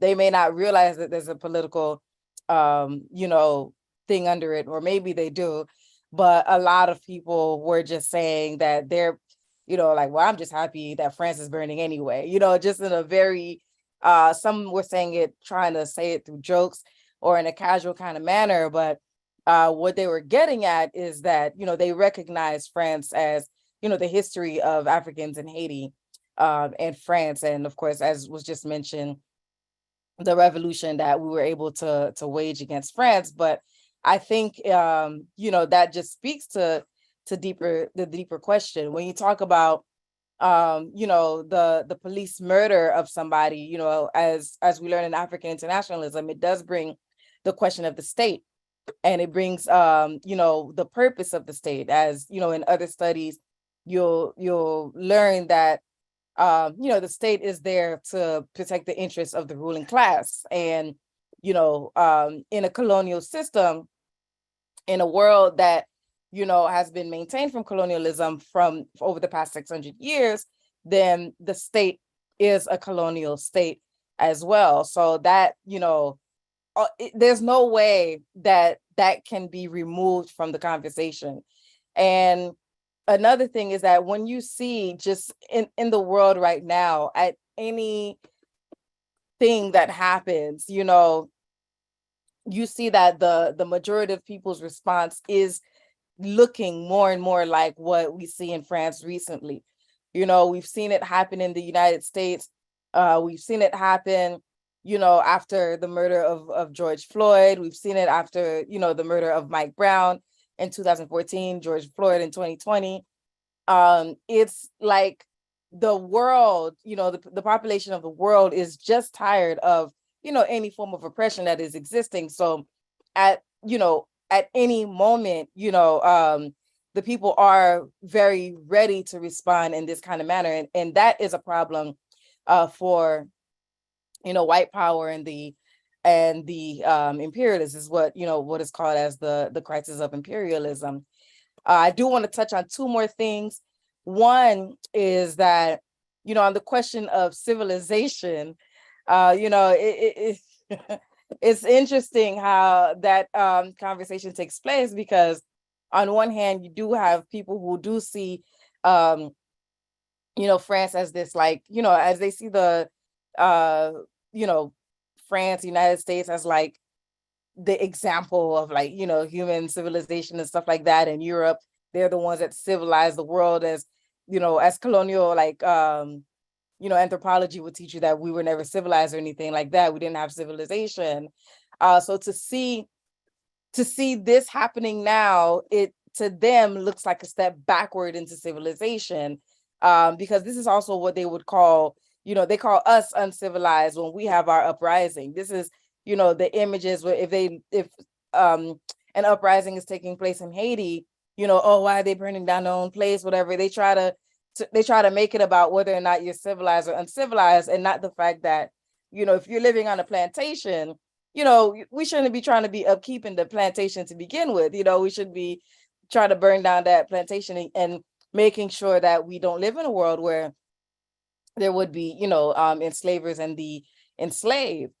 On the other hand, the petty bourgeoisie, who still see themselves like they still validate themselves according to white people. Now it makes, you know, seeing this kind of response take place in France, it justifies when we would see this kind of response in Haiti. I've also been saying that too, you know, so the same people who when something like this would happen in Haiti would say, oh, we're savages, and we're just, like we don't know how to have protests the right way, and we don't know how to, make demands the right way. We just are responding a certain kind of way. They see this happening in France now, and it's like, the French people are standing up for their rights and all that stuff. So that is just something I want to point out about a certain type of hypocrisy that's there, but that's also just a class analysis as well. So and then I know I'm over the place, but I don't want to like repeat anything that was already said because it's just said brilliantly. The question of social media, I know for a fact that on the first few days, Twitter in particular was a place that a lot of people were getting a lot of, the imagery from, a lot of the news from, because a lot of the young, people who are just active on social media anyway, they go to social media to verify news before they're going to news, actually. And as of yesterday, Twitter was completely down, 100%. And then towards the evening, Elon Musk posted something where they're trying to implement something about how many tweets you can see a day. So everybody was seeing something called rate limit exceeded. So if you open Twitter and you couldn't see anything, it's because you've seen enough for the day.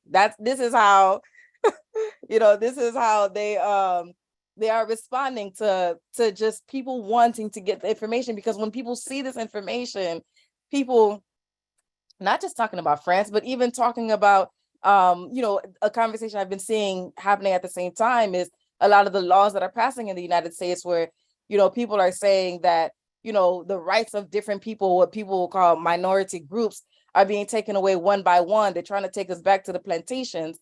They're having this conversation while they're also really engaging with what's going on in France and, encouraging them from, all different types of people. And so now, you're limited in how many things you can just even see altogether. So this is where, we come in, as a party, building our own institutions, hashtag Omali taught me, which has been going on for, at least 6 or 7 years now. That's just to not have the exact number, the Burning Spear newspaper, and of course our own organization, the African Socialist International, building across the world, because we know that our solutions is not in France anyway. Our solution is not even in Twitter or colonial media, as Bertrand said, that they're covering certain kind of things. Those have never been the places where we would get our solutions anyway. They are, from ourselves and building revolutionary organizations. So that's just what I wanted to add, and say that the party had it right from the beginning, that from the very start of the party, it was very determined on bringing creating an internationalist organization. This is not a conclusion, that we're only coming to now, that, we maybe we should be trying to unite as African people around the world. This has been what the party has been doing for over 50 years. So I just want to, salute that, salute the study, and, to echo what, to echo Director Kile's echoing of Jean-Jacques Dessalines, we say coupe tête, boule kai. And, just to say that the revolution, is going to continue, that we really have to continue to build, this movement and bring this kind of information to our people, because nobody else is going to do it for us. And it's up to us to do it for ourselves. So, uhuru. Uhuru, Comrade Alikia. This again is our comrade, the Haiti expert, the Haiti editor for the Burning Spear newspaper. She's also the maestra for the Uhuru movement, the African Nation fight song that we hear often in a lot of our events. That is the brainchild of Comrade Alikia. So really want to appreciate this profound presentation. And, just reiterating, how what we're seeing in France right now is a continuation of the struggle of African people to be free, which we saw in Haiti which we saw with the Battle of Algiers that we've discussed up today. And it's a struggle that we see unfolding all throughout the world. And it's reaching, it's coming to its final stages, its final conclusion. The system is going down. And it's just really profound to see in real time and to participate in the process. So we have two more speakers that we have to get to before we go into our announcement section, and we will extend this discussion longer today than our normal study time normally goes to. So we do have the ability to answer questions coming in from our audience. So if you do have questions for any of the panelists you see today, please put them into the chat. And we'll be able to talk to some of the forces we've seen already, and those we'll hear from in just a moment. This next speaker is joining us by phone, just like some of the contradictions related to the situation in St. Louis with the tornadoes knocking us off power. We have these internet connection issues as well, and that is the case for our comrade, Sister Belinda Parker Brown, the CEO of Louisiana United International.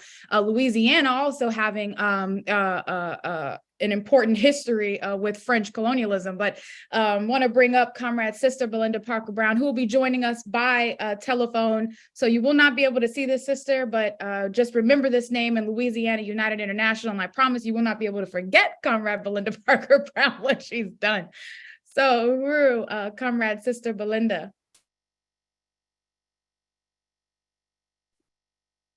If you can unmute.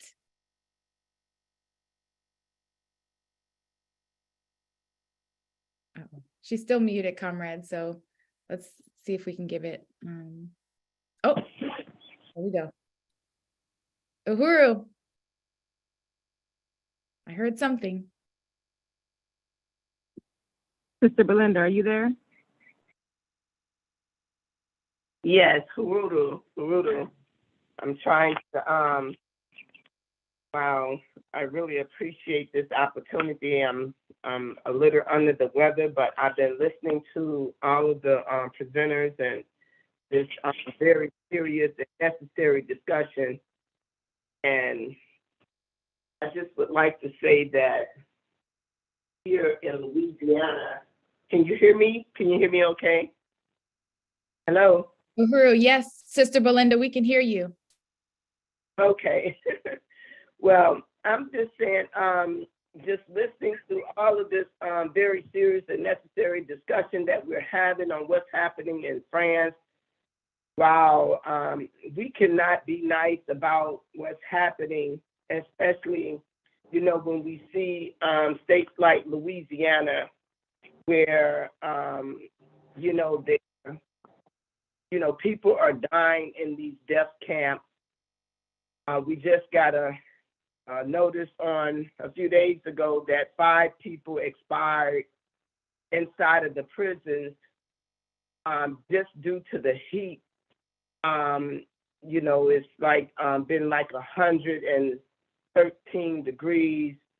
And if it's 113 degrees on the outside, it's probably twice as bad on the inside of these death camps. But I'm just listening to this discussion. We are fed up with this type of treatment. And I just want to weigh in with some questions.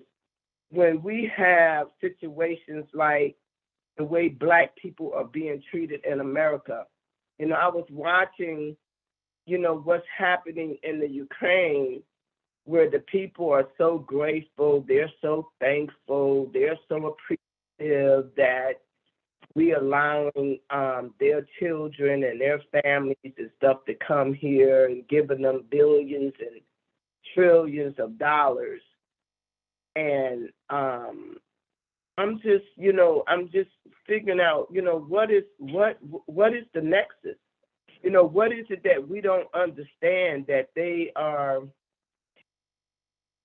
are being so nice and so kind to these other countries, people that don't even live here, they're not even from here, they have not even put any sweat, equity, or anything into America, but yet and still we treat our people here, Black people in America, is, you know, I'm just being very candid and straightforward, that we don't deserve. You know, they put it in writing, you know, but they want to give us an illusion and a smokescreen as though we have freedom, and no, they never intended to give it to us and never is going to do anything about us getting it. So I just want to weigh in on that. You know, when is that going to come to an end? And what is it that we need to be doing as Black people? You know, we constantly talking about it. Everybody know about it. We know the history. I mean, Chairman O'Malley have been, you know, his message is still the same for the last 50 years about what's been going on. You know, so I'm at the point now is that something needs to be done, because I don't want my grandchildren and my great-grandchildren, you know, continue to be dumbed down. Like, you know, we have freedom and celebrating all of these Juneteenth and all these holidays, pretending as though we got something that they never intended to give us, and we just don't have it. So on that note, I'm going to say thank you for allowing me this opportunity to weigh in. I want to hear more of this discussion, because it's time for us to take this thing to a whole nother level. And, you know, our people are saying we're fed up. We done had enough of this kind of, and we're not going to be dumbed down to this ignorance anymore, that we have something that we just don't have. And that's Uhuru.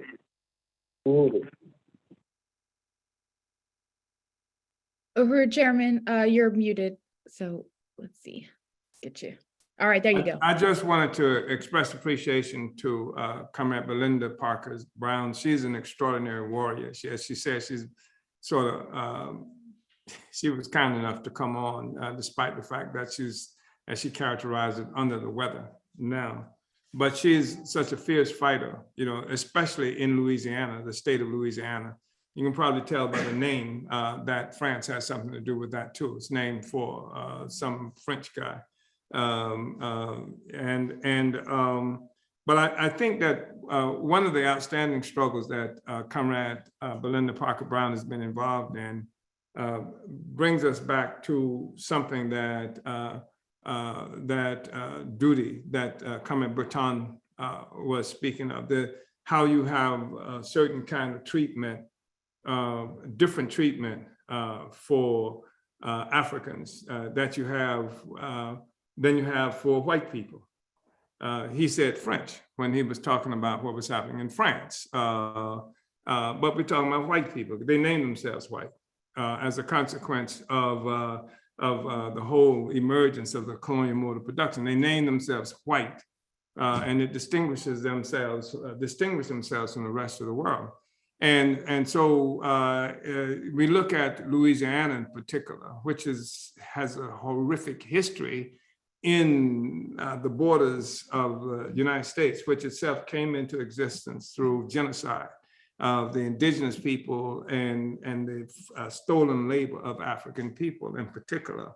And in fact, I'm in St. Louis now.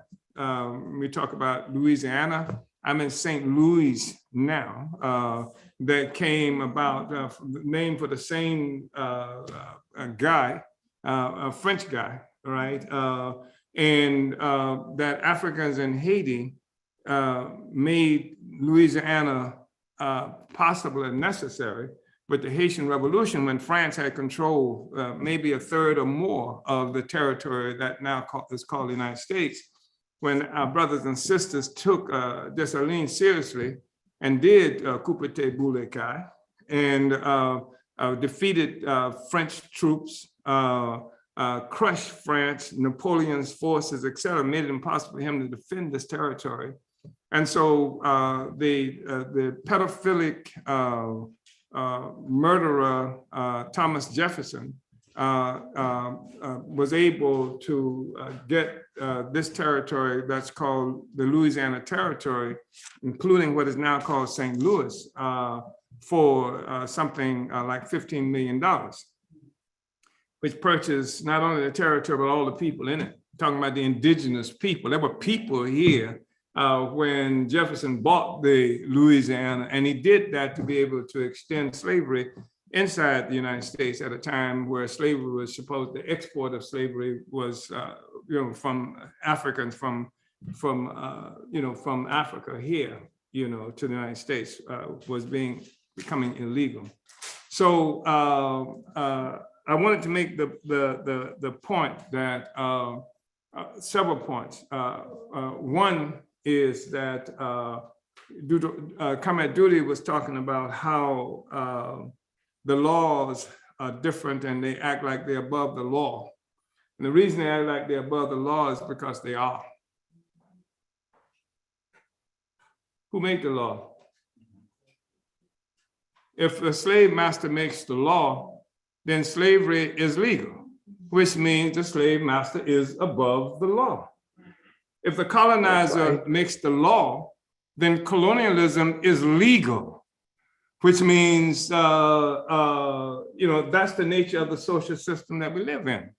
You get tricked when they can bring you as a colonized person from one place where they say we are colonizing you to another place where they don't say they're colonizing you. And then you act like you actually believe that you're not colonized anymore. They make the law. So you're still living under colonial domination. And Comrade Belinda Parker Brown, who we just heard from, she's dealing with and has dealt with the fact that right there in Louisiana, which has the largest prison population on earth, second largest, second to the United States, if I'm not mistaken, which has the largest prison population on earth, may have the largest death row, people on death row in the United States. I'm not absolutely sure about that.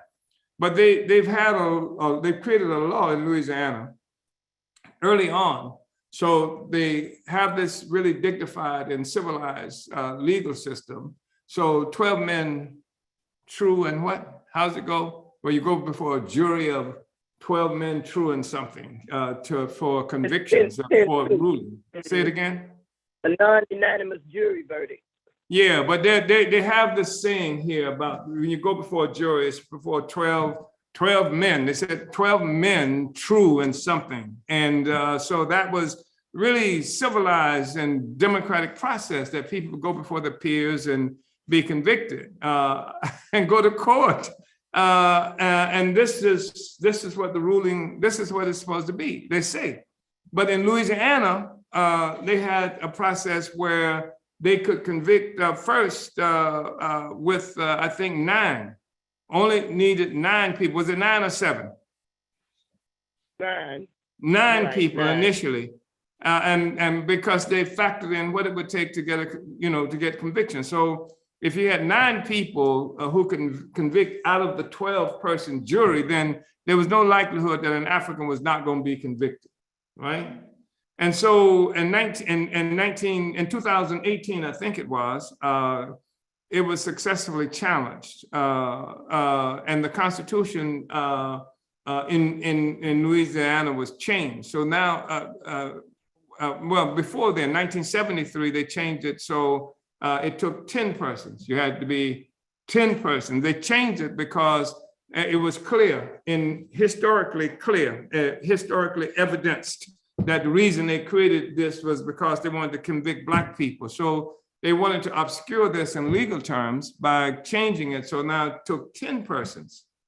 If 10 persons voted for conviction, even for capital thing that they can kill you for, that would be sufficient, as opposed out of the 12. So it was non-unanimous. And so the struggle took place, and then they forced a constitutional change in Louisiana. So it now is 12 persons tried and true, something like this. That's supposed to be able to make a determination. But after they did that, there were thousands of Black people who had already been convicted on less than unanimous. And they refused to free those people. Those people are still locked up in prison today in Louisiana. And this is the kind of stuff that that Dooley was talking about, how, Africans are treated differently in France than the white people. It happens across the board. wherever we are colonized. And that's one of the struggles that this sister has been fighting. But, if we go beyond that, even when they were doing us a favor, that people are celebrating what they call Juneteenth in this country. It's always been farcical, but at least when it was first started, the African people had a genuine celebration in Texas. But the government has now, taken that process and given us a red, white, and blue flag designed to replace the red, black, and green flag that we voted on and created ourselves. So in 1865, Africans were nominally freed. We were nominally free in January 1st, 1865. But December of 1865, the Constitution was amended, the 13th Amendment, that said that slavery is illegal except for punishment of a crime. And then you see the escalation of Africans driven into the prison system and crimes created exactly for the purpose of locking us up. Bertrand, the point is that the colonizer controls the law and freedom is illegal for the colonized, whether you live in France or whether they transferred your colonization from Senegal or from someplace in Africa to France, et cetera. And they transferred us a long time ago, Bertrand. They transferred Africans to the United States much earlier than what we saw happening in the 1960s, in particular in France, but even earlier than that, of course, we know. Comrade Louisiana, worked in the streets of France, and street cleaners, all the street cleaners in France were Africans, Black people, et cetera, coming from the colonies and what have you. And somebody thought Bertrand, he said, when he worked for a bank, was the bank guard. And I want to say, in the final analysis, that's going to be a problem for them because they do have us guarding the money, and they have us at the airports guarding the people coming on the security, and they have us guards at the banks and all these other places. And one day, African International is going to wake all them people up, and that's going to be a big old problem. So, Comrade Akili, Uhuru. Uhuru, Chairman, and Uhuru to Sister Belinda Parker Brown. Thank you so much for joining us. Despite being under the weather and the technical issues, really appreciate you being able to be on with us and raising those really critical questions. And we have just one more panelist to introduce, but before we do that, I want to just acknowledge we've said since the beginning that this special episode is serving as the kickoff to the July member drive hosted by Black Power 96 Radio annually to raise resources for our radio station. We talked about Elon Musk and the limit of information that you can receive on these different platforms controlled by the colonizer, controlled by the oppressor. But there is an institution that isn't controlled by those forces. And that's the Black Power 96 Radio, which is a project of the African People's Education and Defense Fund. So we can support that institution, Black Power 96 Radio, which brings us this kinds of discussion, brings us this kind of analysis that, these other corporate radio stations are not going to be able to provide our people.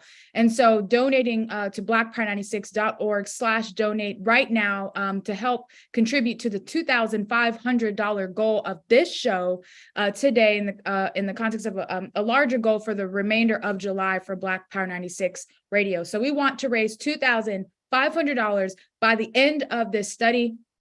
And so far, we've raised $1,190 so far based on your contributions that have already come in, and we'll acknowledge those of you who have donated, your comments, and also talk about those givebacks in just a moment. But I just wanted to give everybody a brief update about where we are with the fundraising, which means we have $1,310 left to go to reach that $2,500 goal. Let's get it all in one day, comrades. I know that we can do it based on where, people watching from all over the world. So donate right now to 96.org/donate, as we hear from our last panelist, which is Comrade Penny Hess, who is the chairwoman of the African People's Solidarity Committee, the organization of white people working for white reparations to African people and in solidarity with the African Revolution under the leadership of the African People's Socialist Party.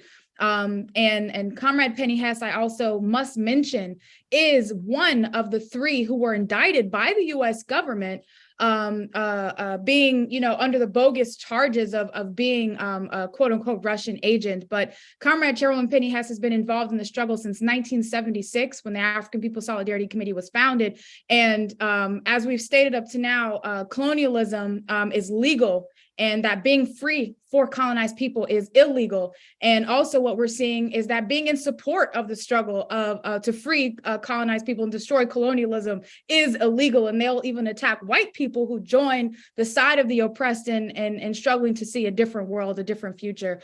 And that's what Comrade Penny Hess represents, one of the Uhuru Three. So welcome, Comrade Penny, to the program. Thank you so much for joining us, Uhuru. Uhuru, thank you, and salute Director Akile, and just want to say what an honor it is to be here today, Chairman, saluting you, Chairman Omali Yeshitela, this incredible discussion and profound understandings that we are able to gain from this. And I also want to salute Secretary General Louisiana Kinshasa, Bertin Dudi, Alikia, and Belinda Parker Brown, and all of the incredible African forces who have given us so much clarity today. And as always, Chairman, I want to salute you because it is so enlightening. It is so important and clarifying for us as white people to be able to embrace and really struggle to understand the colonial mode of production that you have laid out, and how the world is built this way, and how just that there are two Americas, there are two worlds, but there is one system, and that is the colonial mode of production that has a dialectical relationship between the haves and the have-nots, and the colonizers and the colonized, and that goes together. And just want to say that the question of white people in France and the United States, which is exactly the same thing, but that France was the second imperialist colonial power after Britain, the British Empire, and that that Britain would always say that they have an empire which over which the sun never sets. And I think it was pretty much true for France as well. It had huge colonial domination of the peoples on the planet Earth, and they were very, very clear where their resources came from, because so many white people in the United States, they love to go to France, they love to go to Paris. It's so free, it's so this and that, and but France was very, very clear where their resources came from, that it came from the stolen resources of the colonized. And I know one time when we were in Paris with Secretary General Louisiana, Chairman Omali Yeshitela, and others, we went to see a museum in one of the banlieues. By the way, it's not, it's in where, African people live now, are forced to live as colonized subjects. But back when I first saw it, I had seen it before that. I'd seen it in the early 70s. And this museum then was called the Museum of the Colonies, in which they had to change that name. Yeah. But it had, and in it, it had like stolen loot from all of the countries and places dominated by French colonialism, which was very, very brutal. And they actually moved all of that to another spot. But the thing is that on the front of this building, and it was very, very huge, was, I think it's called a fresco or a frieze or something. It's kind of like a mural, but it's made out of pieces of things. And anyway, it shows at the very top a white European woman, a white woman, that was Europa, and under her feet are, and it shows like Vietnamese in rice paddies, it shows Africans in Mali and Senegal, you know, in a forced labor of some sort. It shows all of their different colonies around the world. And it literally shows like the resources sort of coming up into the hands of this white woman. So they were very, very clear that their wealth was stolen from African people, and that we know that, you know, they used the colonized Africans and Northern Africans, you know, to fight in Vietnam, to fight their wars. And they had the Foreign Legion and all that, which was sort of their Wagner group, only it was being used to enslave and to, you know, maintain the colonialism, colonial domination over African people. And I would also point out that the struggle for liberation in Algeria and Vietnam was not supported by the white left of France.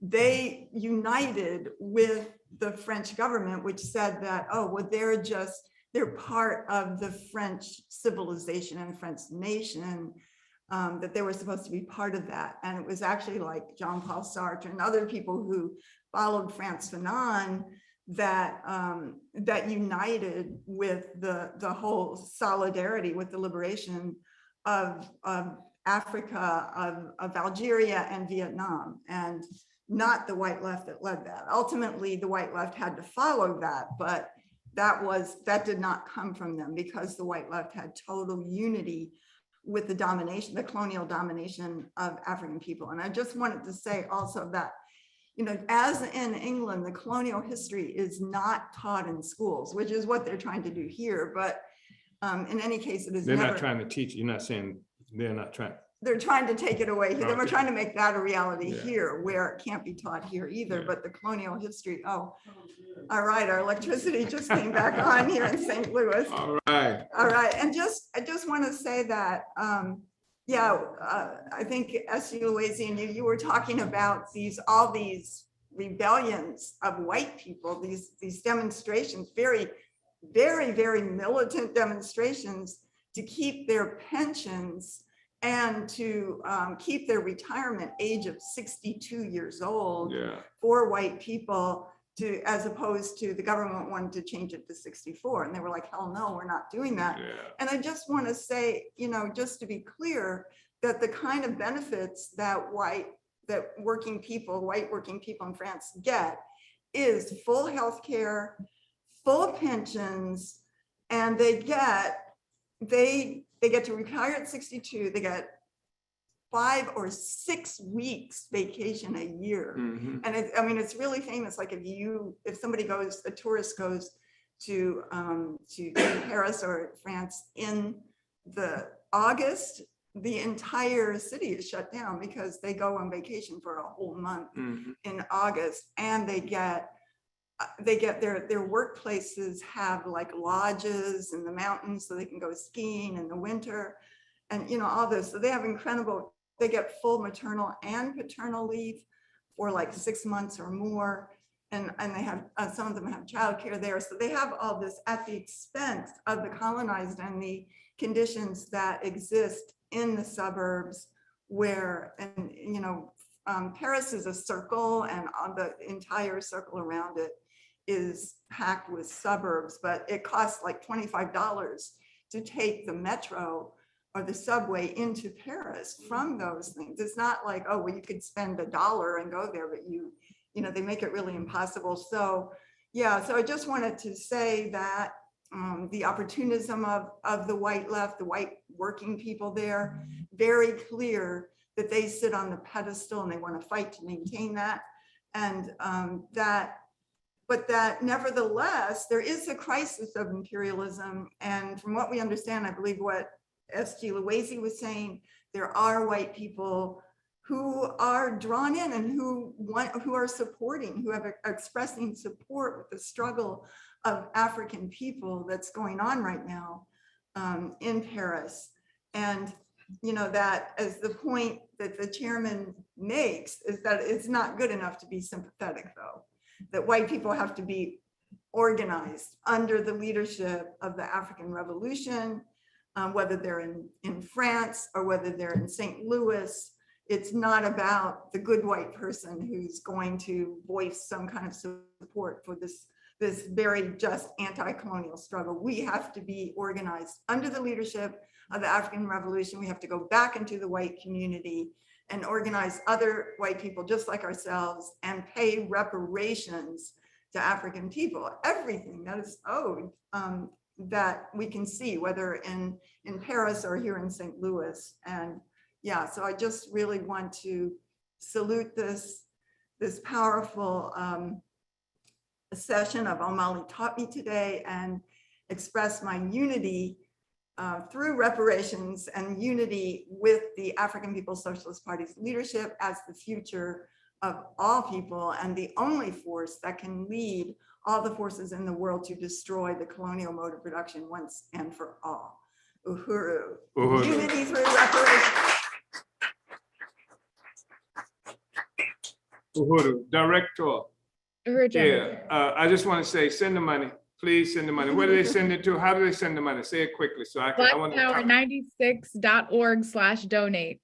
blackpower96.org/donate. Send the money. We need to raise a minimum of $2,500. We can do better than that, though. I wanted to say that I think it's really important, the comments that Comrade Penny has made, and I'm hoping that we can extend this discussion so that we can bring back on, Comrades Louise and other folk, because they're really deep and profound things that need to be addressed here, that they are being addressed, but I think it doesn't hurt us to pull it out.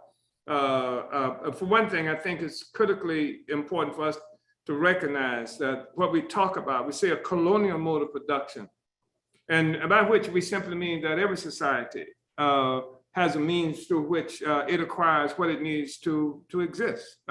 Feed, clothe, house itself, educate itself, all of this stuff, there's a mode of production. And Marx was absolutely correct when he characterized these things as mode of production that happens in a society. He's been wrong in terms of what he has characterized at different times as a mode of production. But the fact is that what he's saying is that societies have a content that's based on has an economic basis, and have ideas that stem from this economic basis as people go about living. It's not like people necessarily go about doing extraordinary, let's go about living. And who owns and controls the process of doing that become factors, etc. So what has happened is that at one time, history was defined by 4 people who are now called white people, who were defined primarily in terms of ethnicity and things like that. Often there was a territory that was characterized as Christendom, which is where white people lived before there was the so-called Europe, right? So at one time, like there had been this development where these people were living in what was characterized as feudalism, right? Where people lived in these areas that were controlled by lords and nobilities who, and they lived on the land. They couldn't leave the land. They were serfs, they were peasants and stuff. Sometimes they were most extraordinarily poor, sometimes poorer than what might have been characterized in some instances of Black people living under slavery. I mean, to the point that there were instances where people literally were naked. There was no such thing as sanitation and what have you in most of these instances. I mean, used to be said you could smell Europe, from a long way off. There was just totally no sanitations, anything like that. And it was just very horrible situation. And what changed most of that, what destroyed feudalism, what brought into existence what is often referred to by leftists as bourgeois democracy and others when I was going to school, democratic revolutions. What made that happen? And I got these extraordinary explanations, as you did. They said that these guys wrote these books that people were reading, about freedom and democracy, and that's the thing that did it. But what did it was that the change that began to develop economically through slavery, through Portugal beginning to kidnap African people, setting up on the islands. Was it what's the name? Was it Madeira, the islands, and et cetera? Slave plantations, sugar. Chairman, that was Madeiras. Say it again. Madeiras. Madeiras, sugar plantations and things like this, and then expanding, other places, throughout Africa. It's all around Africa looking for gold that they had heard about from Mansa Musa, black man who came from Mali, traveled something like 60,000 miles, was it 6,000 miles? From Mali all the way going to Saudi Arabia. And a retinue of 60,000 people on camels, horseback, and foot, and passing out gold and building mosques all along the way. More wealth. They had more gold. They almost destroyed the economy.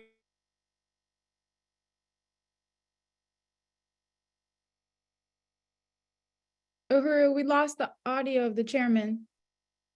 Yeah, the sound is gone. Oh, and I don't think they can hear us. 1300s, 1328, something like that. Europe was so poor that I have read that in England, it was literally true that people were often eating the dogs, the cats, and their babies. And it was experiencing a serious kind of economic crisis, and it rescued itself. It was looking for that gold. Mm-hmm. And so Portugal is one of those countries, and then the other starts, and they all these fantasies they tell about, looking for, how to get to the east by going this way, et cetera. No, they were looking for that gold, and they started off the coast of Africa, and Portugal was one of them, and they set up these forts and stuff like that. And Elmina, Portugal's the mine. Portugal set this up. Columbus himself was sometimes working to bring supplies to Elmina. This is one of the things that helped to get him started. You see, so all this loot, this is what they were looking for. And so all these resources now coming from colonial countries, they expanded, they finally get to what they characterize, they now call it the Americas. What kind of arrogance is that? You understand? They now call it the Americas, named for an Italian. And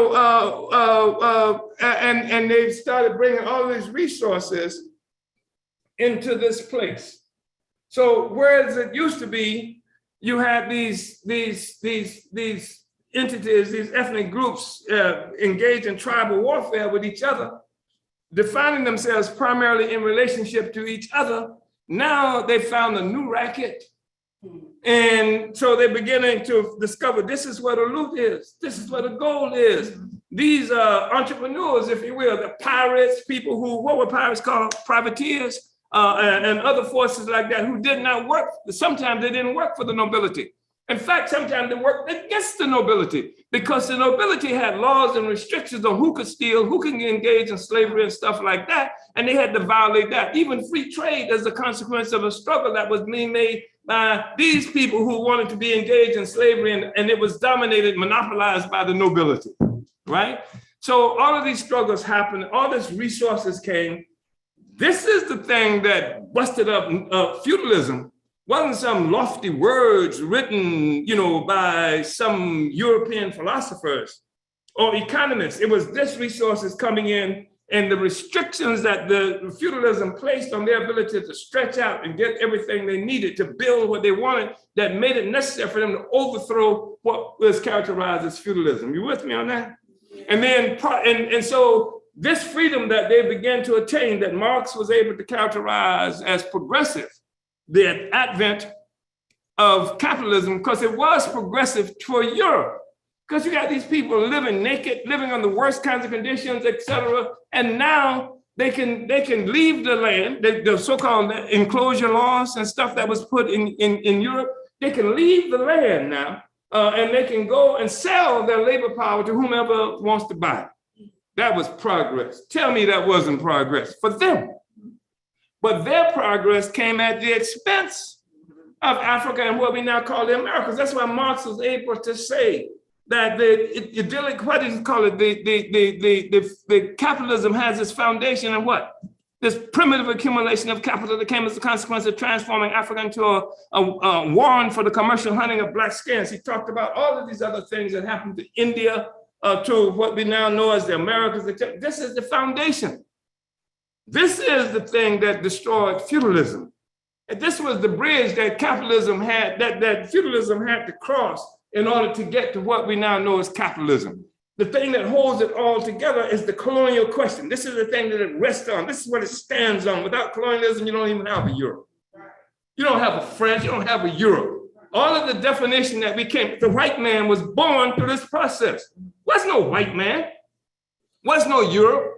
It was born through this process, and the consciousness. This is the thing that people, I think, will find most difficult, perhaps, certainly more difficult to understand, that the consciousness, for example, what is called an American, to recognize the illegitimacy of America as a consequence of stolen land, stolen labor, et cetera, is to de-recognize himself. Do you understand what I'm saying? The consciousness of the so-called American has its foundation in slavery and the theft of these land, the enslavement of the colonized peoples here. There is no consciousness. You don't have how can you have a consciousness if you don't have an America? If you don't have an enslaved development? And the same thing is true of Europe and how Europe perceives itself. Its ability to perceive itself as Europe rests upon a foundation of colonialism, etc. And that's a deep and profound thing. That's what drives people crazy. That's what you will not replace us marching in the streets holding, these are dummies who don't have a single idea and understanding what the hell I'm talking about, but they know they're threatened. And they also know, you find this all the time. We used to say black power. And then the ordinary white person never heard, didn't know anything about history. But what about the white people? What the hell does my power have to do with you? What about the white people? This is leftists and stuff like that who are saying this, right? This is really important for us, I believe, to understand when you look at the whole colonial mode of production, and it gives birth to a consciousness as well, to a perception as well. So I want to say that, one. Two, opportunism is not just a subjective declaration. When we say that white people or the white nation is opportunistic, it's an opportunistic. We're not doing name calling. We're saying that in terms of the struggle for liberation, and the struggle for freedom, and the struggle for the emancipation of the working peoples of the world, the white people function in a very opportunistic way because they settle for something that's less than what's necessary for total freedom. That's what we see happening in France today. And even Africans can get caught up in that. You can settle for a neo-colonial solution at the expense of all the other African people. You can get a good education. You're supposed to be able to make it. Except what about the rest of us? You understand? This is part of the contradiction that we are faced with. So you got the white worker, you got the communist white workers, my best friends, the white people who love us, right? Who will say, when we say we were struggling against colonialism, they say, no, you're not struggling against colonialism because that divides the working class. What working class? Who in the hell has worked harder than the Africans? The working class was divided by colonialism. You are divided the working class, your presence, your existence in my neighborhood, your existence as gentrifiers, your existence as people who function in a social system at my expense. I'm offering you a way in. Come on in and make this damn struggle against an oppressor, but you can't do that from where you stand. You got to come where I stand. You got to stand with me. That's all we're saying. We're not against the white left or the white people. We're saying that our enemy is a social system, and damn it, you're going to have to unite with the opposition to the social system. You're going to have to identify what the system is. The system is colonialism. And that's everything that's brought progress to the white world and despair and destruction to the rest of us on the planet Earth. And ultimately to white people too. Ultimately white people too. Yes. And I think that has to be understood. Because when we talk about of colonial mode of production, everybody's involved in colonial mode of production, not just Black people. Yeah. Anyway. Chairman, I think you said, I took notes on. Let me say one other thing. Make a note. You better keep your note because I know you're like me in terms of prone to forget it. But I would just remember talking to Comrade Louisiana. First of all, in terms of French civilization. You and I have talked a long time ago. Well, they used to be honest, didn't they? And say French civilization was based on a foundation of Egyptian civilization. How many people, Louisiana will tell us how many people, scientists, engineers, and whatever, Napoleon sent to Egypt for the purpose of stealing all kinds of stuff and then destroying the evidence of what used to be there in Egypt. They dragged across the ocean a huge obelisk that they've got in the main street in France, in Paris today. The Champs-Élysées, did I say that right? Yes. Oh, you're being kind. I always mess that up. You have to be able to speak French. You have to have a thing with your name. And then, Comrade Louisiana, used to joke about or talk about how at one juncture for some big celebration in France, in Paris, they were going to dig up under the, what's this other thing, the trunk, the Arch of, what is it? Arch of Triomphe. Arch of Triomphe. Yeah, they were digging up the unknown soldier. Yeah. And they had to cover it back up because it's from synagogue. Penny, go ahead. Yeah. Well, just on, I just took a note on something you said earlier. You said the party is sympathetic with all progressive forces of the world, but is not confused. Colonized peoples are the leadership, and the African revolution is the leadership of the struggle. And I think that's just, says it all, because the party has always stood with every kind of, whether free speech or just human conditions or, for against war and all of that. But the leadership it has to be the colonized, the Africans, the African liberation movement, and the colonized peoples of the planet, because that is what makes up the pedestal upon which all white people sit and this entire system rests. That is the colonial mode of production. And the immigration question is a threat everywhere. They're talking about in France, the immigration talked about coming at Belinda Parker Brown was raising the discussion of immigration in this instance about the poor Ukrainians, the best dressed press people I've ever seen. Well, not the best, because first I saw them from the East of Europe some time ago. But the immigration question is a problem because what's happened is that the colonizers have now begun to penetrate into the centers of the colonizers and how to apply law and everything else within the borders is a contradiction. One. Two, it's a contradiction because the resources of the colonized are in these places. So there's this thing that's coming, I think it was initiated by the Mexican Revolution called La Reconquista. And it's reconquest, so every time a Mexican comes across that border, it's reconquering, taking back the land that was stolen from them. That's the objective reality. I don't care how pissed off white people get about it.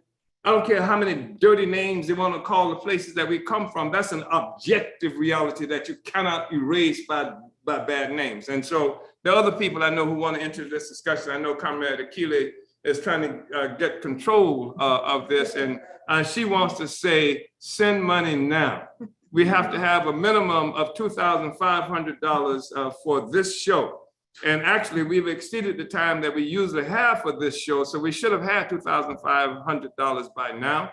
She's going to tell us something about the premiums, I think you call it, and other stuff that, but send money to blackpower96.org/donate, right?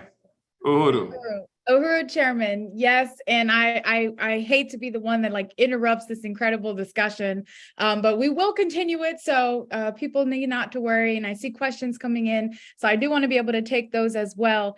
But I do want to take this part of the program now and talk about donating to Black Power 96 Radio. And first, just want to say that this radio station is based out of St. Petersburg, Florida, but it is available, accessible to people all throughout the world via the Black Power 96 mobile app. So wherever you are in the world where you're tuning into this discussion, you can listen to us on the go, download Black Power 96 mobile app to your phone, and you can listen to this Sunday study, this political education every Sunday, and all of the other programs and speeches and music from Africans all over the world on the baddest radio station as part of the baddest nonprofit on the planet.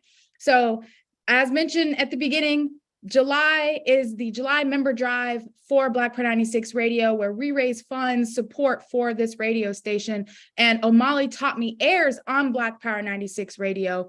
And the slogan for Black Power 96 is not just explaining the world, but changing it, because that's our jobs as African internationalist revolutionaries, is not just to talk about all of these things and to engage in this discussion, but to practically organize around these conditions, which is what we're doing, which is what we've been doing for the past 50 years. And so Black Power 96, carries that slogan, not just explaining the world, but changing it. And today kicks off the July member drive, celebrating 6 years on the air. And this is your chance to support the power of a radio station in the hands of the Black community. And you can donate to become a supporting member or renew your support at blackpower96.org/donate.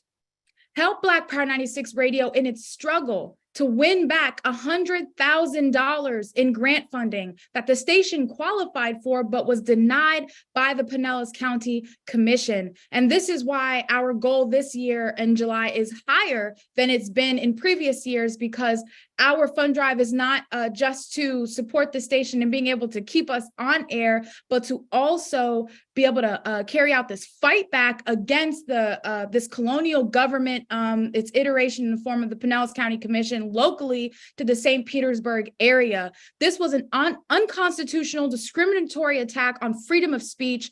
They don't want Black Power 96, a station which shows that has shows like Omali Taught Me, Black Power Talks, and Reparations in Action, a station with a policy to play music that uplifts the Black community, not music that is degrading to the community. They don't want a station like that to thrive and to grow.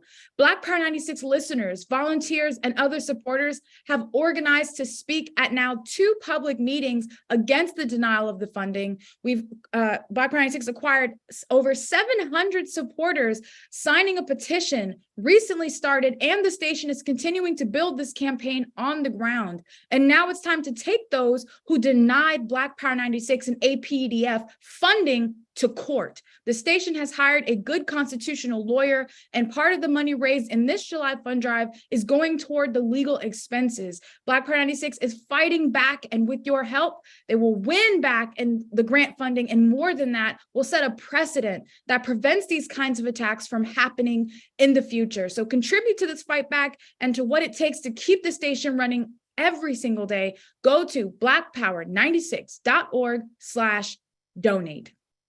And we want to let you know what about some special thank yous that the station is offering when you donate today. So everyone who donates today will get one of these Black Power 96 logo window clings. These are good for your cars. You can put them in the windows of your homes. I personally like them on my car to let people know what station I'm listening to. You often see maybe like Tim's Barber Shop or something on the back of somebody's car. Well, you can put Black Power 96, on your car as well, in your car window. Again, you can put it on just any window surface. You can have Black Power 96 to let the people know this is the station I listen to. You can, if you give $100 today or become a monthly sustainer at just $10 a month, and monthly sustainers are people who set up a recurring amount every month for just for a donation to come out every month out of their account. So you can become a monthly sustainer at $10 a month or more. And we want to thank you by sending a Black Power 96 pop socket that makes it easy to hold your phone or prop up your phone as you listen to the Black Power 96 mobile app. If you are able to give $200 or more today, we want to thank you with a copy of the chairman's new book, The Verdict is In, Reparations Now, that will be back from the printer later this month. So again, $200 or more, you get the chairman's new book, The Verdict is In, reparations now. So I know some people have donated already. So if you want to up the ante on your donation to get this book, then go ahead and make your contributions to blackpower96.org. And if you are able to give $300 or more today, or start a monthly contribution of $25 a month or more, we want to thank you with a Black Power 96 Radio t-shirt. And I should mention that if you donate $300 or more, you get the book, the pop socket, and the window cling. And for $200 or more, you'll get the book, you'll get the pop socket and the window cling, and so on and so forth. So just to say that you'll get all of those prizes the more you donate. So again, $300 or more, and you can get some BP96 swag in the form of the Black Power 96 Radio t-shirt. And so we want to recognize some of our sustaining members. Again, these are forces who give a monthly donation to provide a stable base of funding for the station. And we encourage anyone who is not already a monthly sustainer to consider giving that kind of consistent, reliable support to the station for $5, $10, or $25 or more a month. And so our sustainers include Chairman Omali Yeshitela. Want to salute the leadership of the African Revolution, who is a sustainer of Black Power 96 Radio, Comrade Fofeet in St. Louis, Comrade Elijah in St. Petersburg, Comrade Konji in St. Petersburg, Cynthia in St. Petersburg, Denzel in California, Stephanie in Oakland, Comrade Janice in St. Petersburg, Florida, Tracy in California, Alikia in Miami, Florida, Renee in Philadelphia, Pennsylvania, Comrade Allison in Philadelphia, Pennsylvania, Comrade Melinda in Toronto, Canada, who's one of the co-hosts of Diasporic Music. We have Comrade Robert in Florida, Bakari in Oakland, California, King in Philadelphia, Pennsylvania, Comrade Diane in Gainesville, Florida, Comrade Ann in Ecuador, and Comrade Jamal in Minnesota. Those comrades all again give on a monthly basis to Black Power 96 Radio. And we want to shout out all the supporting members and everyone who contributed in June to the legal fund. There are too many to name here. So if you did not hear your name mentioned, we just want you to know that we appreciate every contribution. They all make a difference. And so we've mentioned that you can donate at blackpower96.org/donate, but there are other ways for you to make a contribution. If you have Cash App, you can go to $BlackPower96 and make a contribution that way. And you can also mail checks to Black Power 96. The address is 1245 18th Avenue South, St. Petersburg, Florida, 33705. So there are multiple ways that you can make your contribution. Again, going directly to the website, blackpower96.org/donate, through Cash App, $BlackPower96, or you can mail a check into Black Power 96, 1245 18th Avenue South, St. Petersburg, Florida, 33705. And that is up on your screen. And so want to just shout out people who have donated so far and to announce where we are right now in our goal. Comrades, we are so close. We have raised so far now $1,560. We only have $940 left to go, and I know that we can do that. Again, we have a show goal for today of $2,500. We're just $940 short from our goal. So let's get that up. Just before we wrap up this incredible panel that we've had today. So want to shout out Comrade Michael in New York, who says unity through reparations for your donation. Comrade Leah in Minneapolis, who says proud to support Black Power 96 Radio. Uhuru, Comrade Leah. We have Comrade Penny, who we just heard from in St. Louis, Missouri, $50, Uhuru, Comrade Penny. We have Comrade Lisa in Minneapolis. We have Comrade Brendan in St. Louis. Comrade Raya in Chicago, Comrade Virginia in Louisville, Kentucky. Word from the point, not sure where they're located, but with $20. Uhuru, Comrade, thank you so much for your contribution. We have Comrade Maureen in Oakland, California. Comrade Yejide, the president of the African National Women's Organization, with $100 today. Uhuru, Comrade Yejide, thank you so much for your donation. Comrade Len in St. Louis. We have Comrade Diop in Philadelphia, $50, says Uhuru, long live the party. Uhuru, Comrade Diop, thank you so much for your contribution to Black Power 96 Radio. We have Comrade Syrup C in Peterborough, United Kingdom. Comrade donated $10 today. Uhuru, Comrade Syrup C, always on with us. Thank you so much. We have Onyx Isis, I believe is on YouTube, watching on YouTube right now. Don't know where they're located, but $100 contribution today. Thank you so much, Comrade Onyx Isis on YouTube. We have Comrade Trent. Don't know where they're located, but shout out to you, Trent. Thank you so much for donating to Black Pride 96. We have the president of the African People's Education and Defense Fund, Comrade Onezine Ishatella, with $200. Uhuru, Comrade President Onezine Ishatella, thank you so much for your contribution and, of course, supporting this project of APEDF Black Power 96 Radio and the fight back against the Pinellas County Commission and the whole government for trying to block the right of the Black community to freedom of speech. We have Comrade Kitty in St. Louis with $40. Uhuru, Comrade Kitty, thank you so much for your contribution. We have Comrade Sandy out in Washington State, $100 contribution today, says, I support free speech for the Black community, solidarity, and reparations now. Uhuru, Comrade Sandy. We have Comrade Bakri, who is one of our sustainers in Oakland, California. Thank you so much, Comrade Bakri. Also, our Western Regional Rep for the African People's Socialist Party. Shout out to Comrade Bakri. We have Comrade Mandisi in Boston, $100. Uhuru, Comrade Mandisi. We have Comrade MQ in Gainesville, continuous supporter of Black Pride 96 Radio, $25 contribution. Uhuru, Comrade MQ. We have Comrade Janice, who is also a sustainer to Black Power 96 Radio, St. Petersburg, Florida, with an $100 contribution. Thank you, Comrade Janice, who's also involved in this fight back to get this $100,000 that's owed to APEDF. Uhuru, Comrade Janice. We have Comrade Ayoka in Chicago with $25. Uhuru, Comrade Ayoka, thank you so much for your contribution. Comrade Redbeard, and I'm trying to go through this list. There's so many, but Comrade Redbeard, also longtime supporter of the Uhuru movement and Black Pride 96 Radio out in San Francisco, California, $75. Uhuru, Comrade Redbeard. Comrade Shiboy, who served as the interpreter for today's session, and an incredible supporter based out in the UK, $50 contribution. Thank you so much, Comrade Shiboy. We have Comrade Stephanie in Oakland, California, also a sustainer, $20 today, Uhuru, Comrade Stephanie. And we have Uhuru Furniture in Oakland, California. Shout out to Uhuru Furniture in Oakland with $50 contributions to Black Power 96 Radio. We have Comrade Allison, also a sustainer in Philadelphia, Pennsylvania, $50 to Black Power 96 Radio.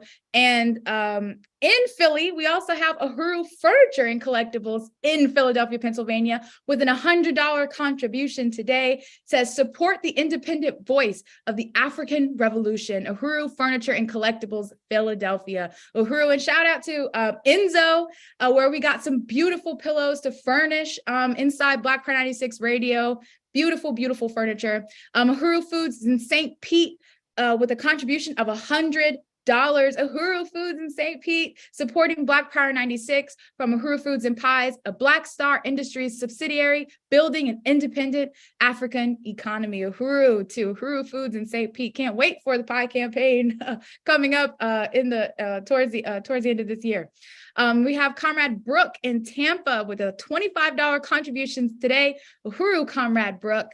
Comrade Yendu in Fort Myers, one of the founding members of the African People's Socialist Party, with $25. Uhuru, Comrade Yendu. And you can learn more about this comrade in the July issue of the Burning Spear newspaper. Shameless plug. We have Comrade Bertin in France, who you heard from today, with $10. Uhuru, Comrade Bertin. We have Comrade Kabula in Chicago, $25. Uhuru. Diane, who is also one of our sustainers, Gainesville, Florida, $20. Uhuru, Comrade Diane.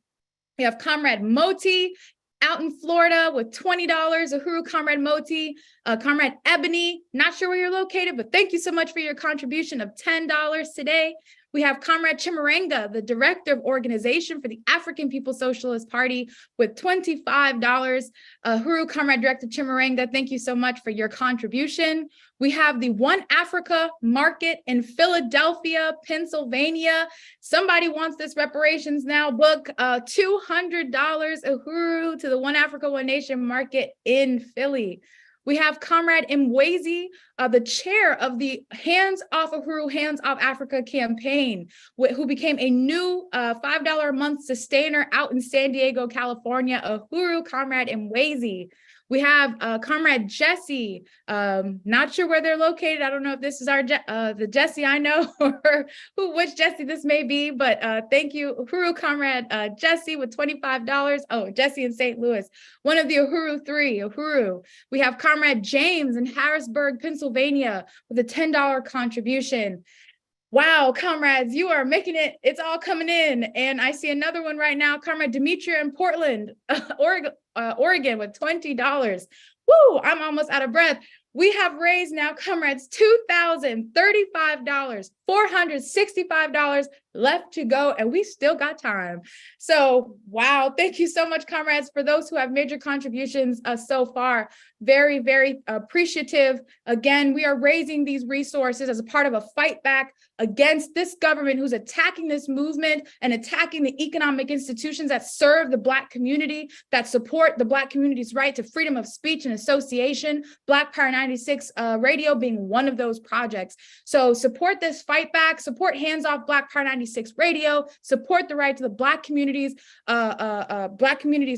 freedom of speech, and continue to donate to Black Power 96 Radio. And I will continue to acknowledge donations that come in, but I want to make sure we can get back to our program. Uhuru, Comrade Chairman. Yes. Uh-oh, I see. Uhuru, thank you so much. I'll keep the money coming, comrades. We don't have that much to raise. If you are so faint-hearted that you'll stop at 2,500. But if you're moving with us, we can exceed that, but let's at least do that. I want to also say that we were supposed to have Comrade Mwezi on here. I want to explain to everybody here that some things about this, this study today. It was decided yesterday that we were going to do this. And even after having made the decision, then we got hit by a tornado. So we couldn't do the kind of planning that would ordinarily go into prepping this. The comrade Kile was on her way traveling to make a presentation in Miami when this happened. So we were just scrambling and to pull it all together. And Comrade Mwezi, I do want to be able to say something. And I believe that once Mwezi speaks that we're gonna do better than the 2,500 we were looking for. Somebody raised a question. I did want to address this because about what do we do now? You know, we're having this discussion, and part of what I want to say is you're doing it. I think that we get so accustomed to participating in webinars and podcasts and things like that. It's become a sort of a way of life, but those webinars and podcasts are separate from trying to make a revolution, overturning a social system. This is a part of a process of taking power over our own lives. Black Power 96 is a part of that process of taking power over our own lives. It is not an institution of the African People's Socialist Party, but it is an institution that believes in some of the same things in terms of self-determination, et cetera. It's a self-determination project. Recognizes that the power of the colonized over our own lives negates colonialism itself. And so that's why supporting this radio station, you're engaged in a political act of negating colonialism, despite the fact it's a non-political entity that you're supporting. So I want to say that. And it's really important to recognize that that's what you're doing when you're here. And then there are other avenues that are offered through this project that we're involved in.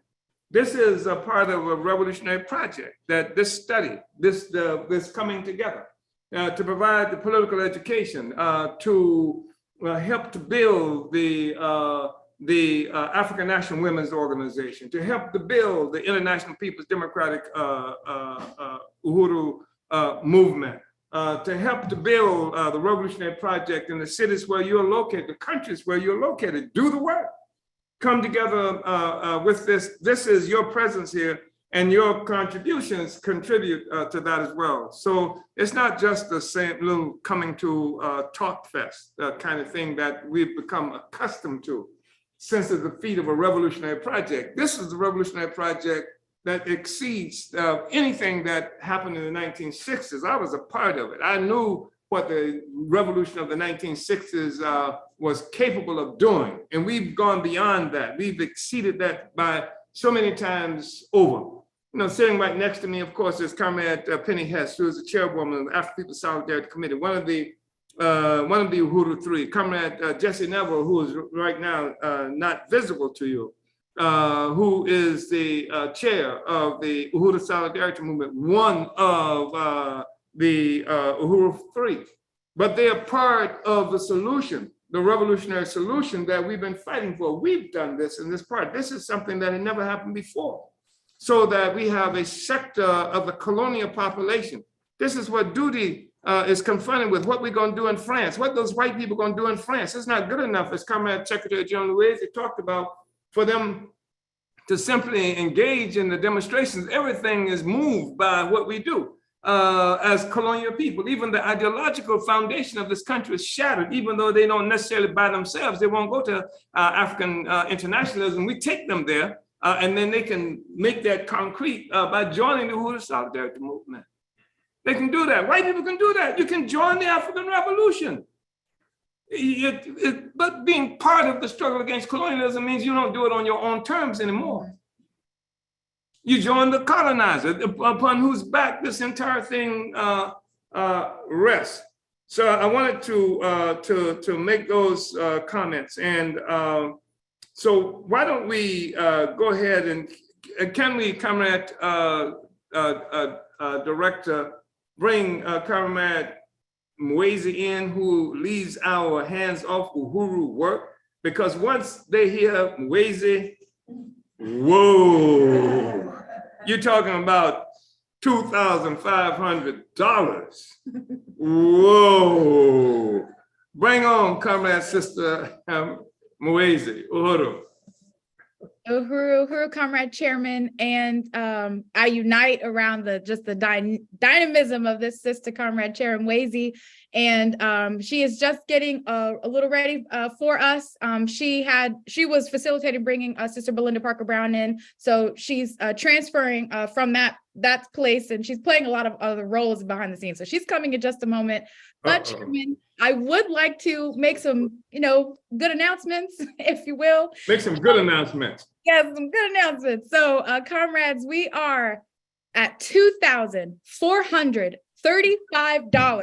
We have $65 left to raise, comrades. And then Waze is going to pull it all in. I know it. But I want to shout out Comrade Leah, who donated again with $100 out of Minneapolis. And we have Comrade Wendy S., who became a new $25 a month sustainer out in Oakland, California, bringing us up to $2,435. $65 left to raise. Woo! Come on, comrades. This is so profound. I just really want to salute all of you. Thank you so much for your contribution. And for those who are joining or need me to say where to donate again, blackpower96.org/donate, Cash App, $, Black Power 96, or you can mail us old-fashioned Black Power 96, 1245 18th Avenue South, St. Petersburg, Florida, 33705. And Comrade Leah makes the comment, I'm returning resources to Black Power 96 because I won't stand by as the colonial state denies grant funds to the radio station. Uhuru, Comrade Leah, thank you so much for your contribution. So let me see. Comrade Director, we don't like to disagree in the party in public. Oh. But you said we only have $65 to raise. And that was before Comrade Mwezi even. Right, right. You understand? I'm inviting comrades to bust it loose. Why limit yourselves, right? Why limit yourselves to $65? Let's bring some money here. Let's build this radio station. Let's extend the tower of the radio station to heights that's never been thought of before. So I just wanted to say that, Comrade Director, I hate to disagree with you. like this, usually we wait till after the meeting and sum up. But we want to do better than that. Thank you so much, Uhuru. Chairman, I unite, and I see Comrade Chair Mwezi is on with us. Again, Chair Mwezi is the chair of the Hands Off Uhuru, Hands Off Africa campaign, leading the counteroffensive, the fight back to push back the colonial state who is trying to carry out this attack against Chairman Amalia Shatella, the Uhuru movement, and demanding to have the charges dropped against the Uhuru 3. Welcome, Chair Mwezi. Uhuru. Uhuru comrades, I hope you can hear me. There might be a little feedback, so let me know if that is interfering with this amazing program. And I just really want to salute all the panelists, Director Akile for just, engineering this whole entire production, and just everybody for those donations. That was really exciting to see Director Akile out of breath with all of the donations coming in to support this dynamic program, Black Power 96. And, as has been said, I just want to first continue, before I continue, just really salute the profound leadership of Chairman Amalia Shatella, because, we have been given the opportunity to defend programs and institutions that are actually worth, defending, because this is helping to define what the future will look like. So it is so necessary that we keep Black Power 96 alive. And I just really want to salute everybody who has made that happen on today. And we will meet that goal. And with all the pressure to just do $65, I know we can double and triple that on today. So let's go ahead and start donating right now and continuing. Look, even a sustainer membership, that is all I could do on today. And I made that happen. And I know some of you are making that happen even more, triple, double that. So go to blackpower96.org/donate, make be a sustainer. Let us know how much you can do in the chat.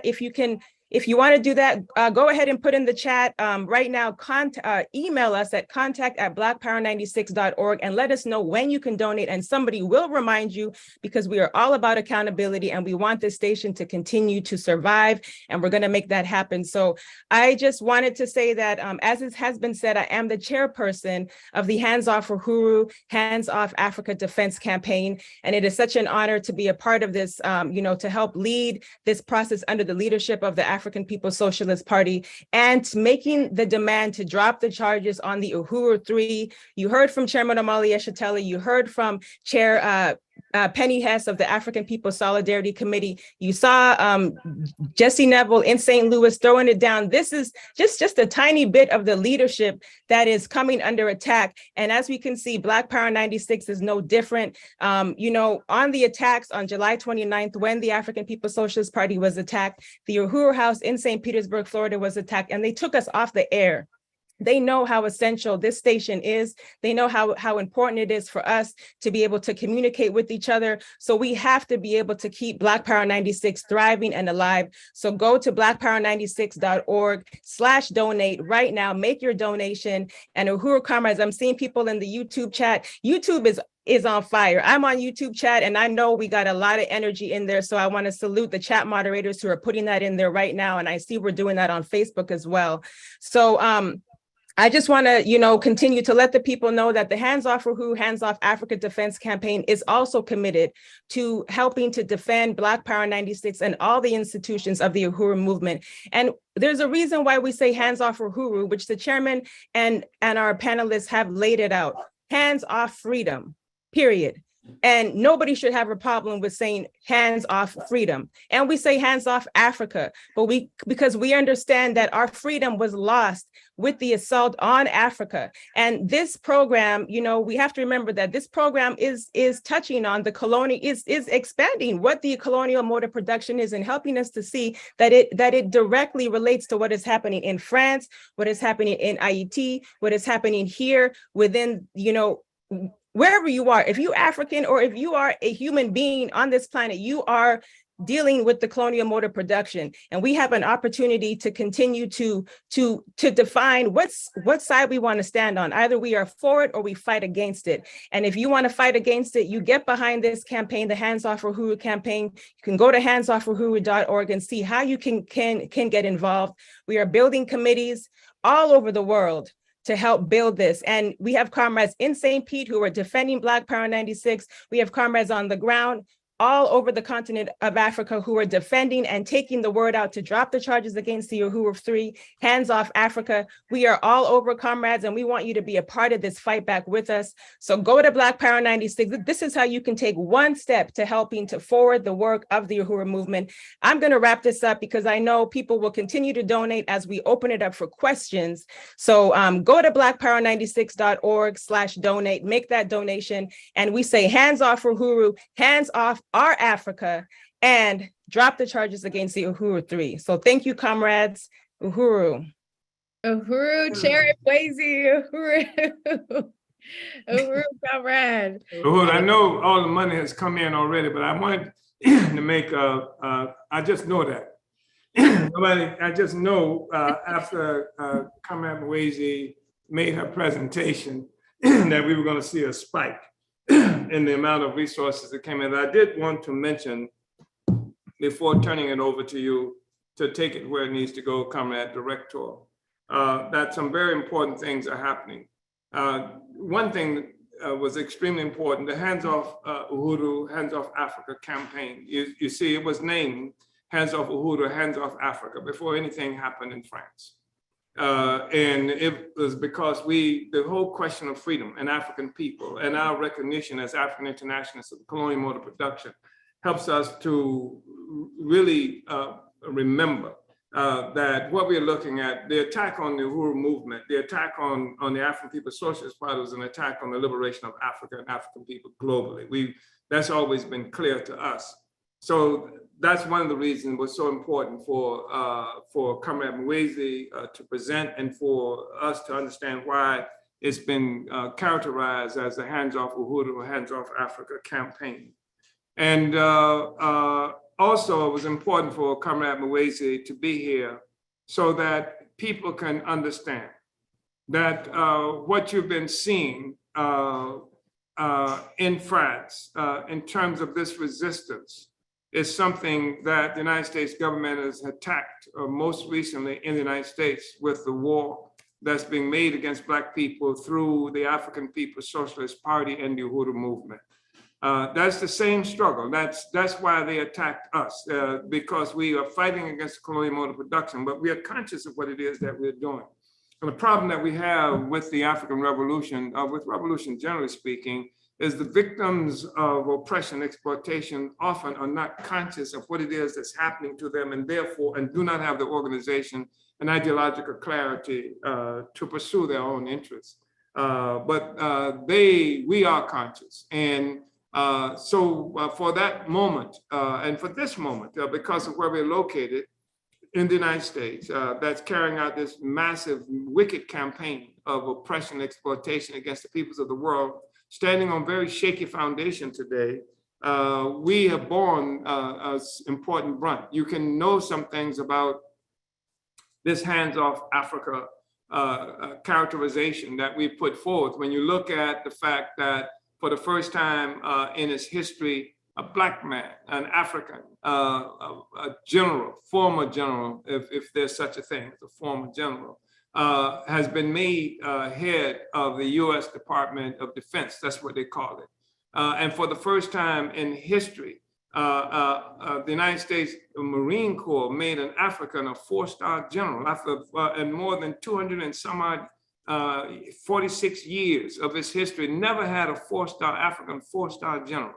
But they got one now, and they got one, and they put this one in charge of the Africa Command to control Black people on the continent of Africa and to fight for US interests against anybody who tries to interfere in that. And that's Africans, that's Russians, that's Chinese, that's anybody who would contend with them for control of what they consider their resource. Of course, we are our resource. That's why we're such an important factor and why we've become so significant. And then they've made head of the Joint Chiefs of Staff, of the Chiefs of Staff of all the military forces in the United States. They made an African out of the Marine Corps over that. I mean, this is, if nothing else, would help us to understand the centrality of Africa and then of the significance of African people and what we do, what we lead right here in the United States. That should help to clarify for us.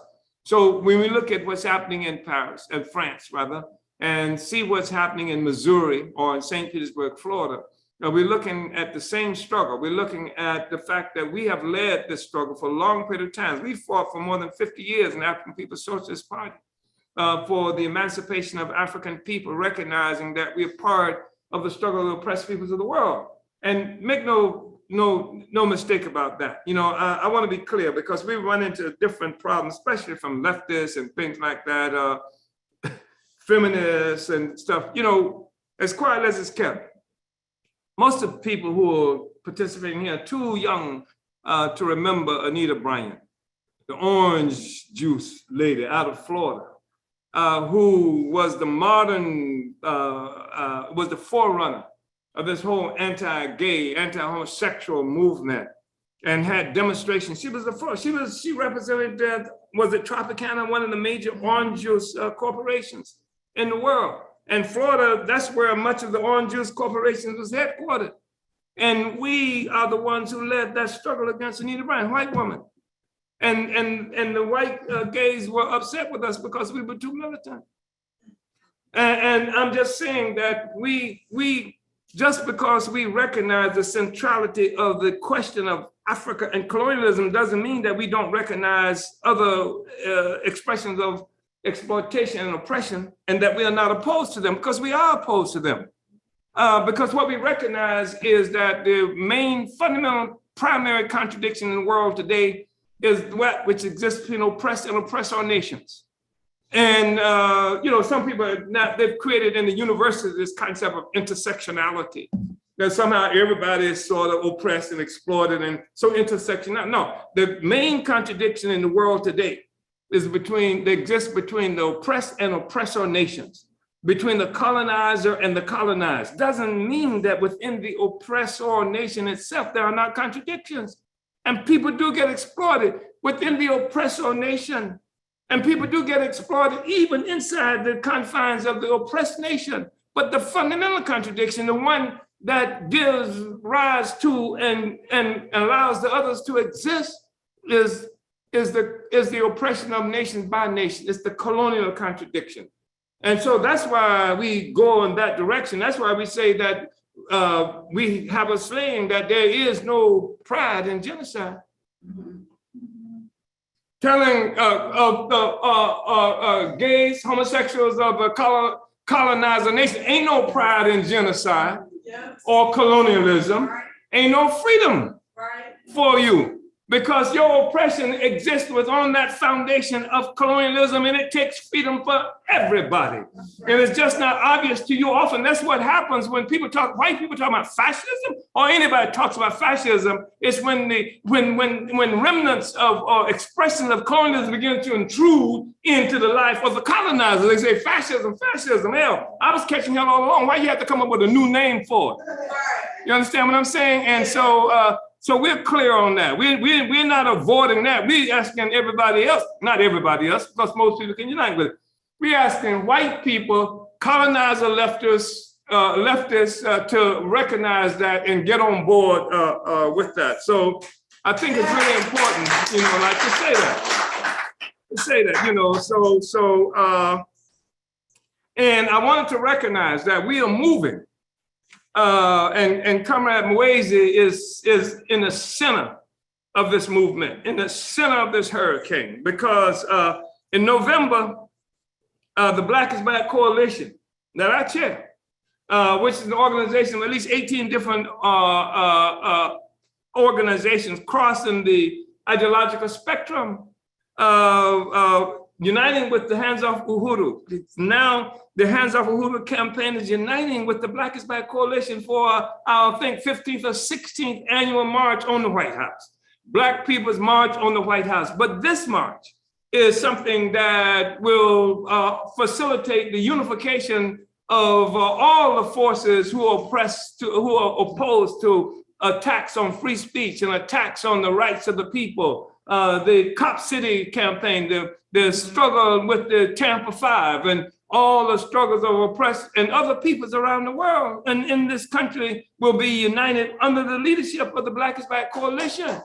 And then we will pull together a mobilization. We're pulling together right now a coalition. This is in action right now. You will, if you haven't heard from us and you're not, you will be hearing from us right now because it's in motion. Comment ways, just put it in motion. And it's a coalition, it is a movement of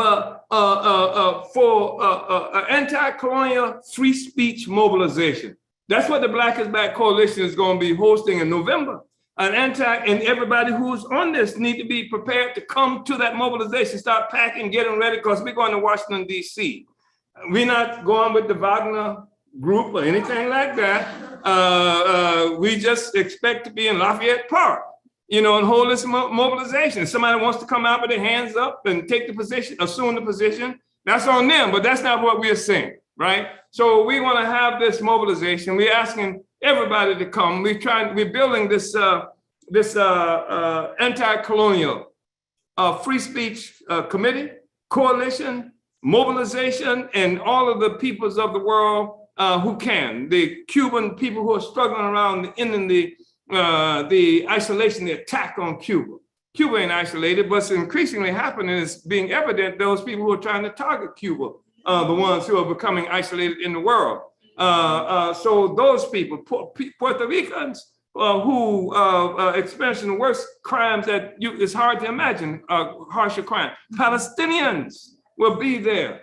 The indigenous peoples, when I say indigenous peoples, I'm not just talking about how people recognize as the so-called Indians, et cetera. I'm talking about all indigenous people. I'm talking about Mexicans. I'm talking about people even further south of the border here. We're going to be there. We're going to have this extraordinary mobilization. We're saying free speech. Black people, colonized people have to have the right to express and organize for our total and absolute liberation. So that's what we're going to be doing. So be prepared for that.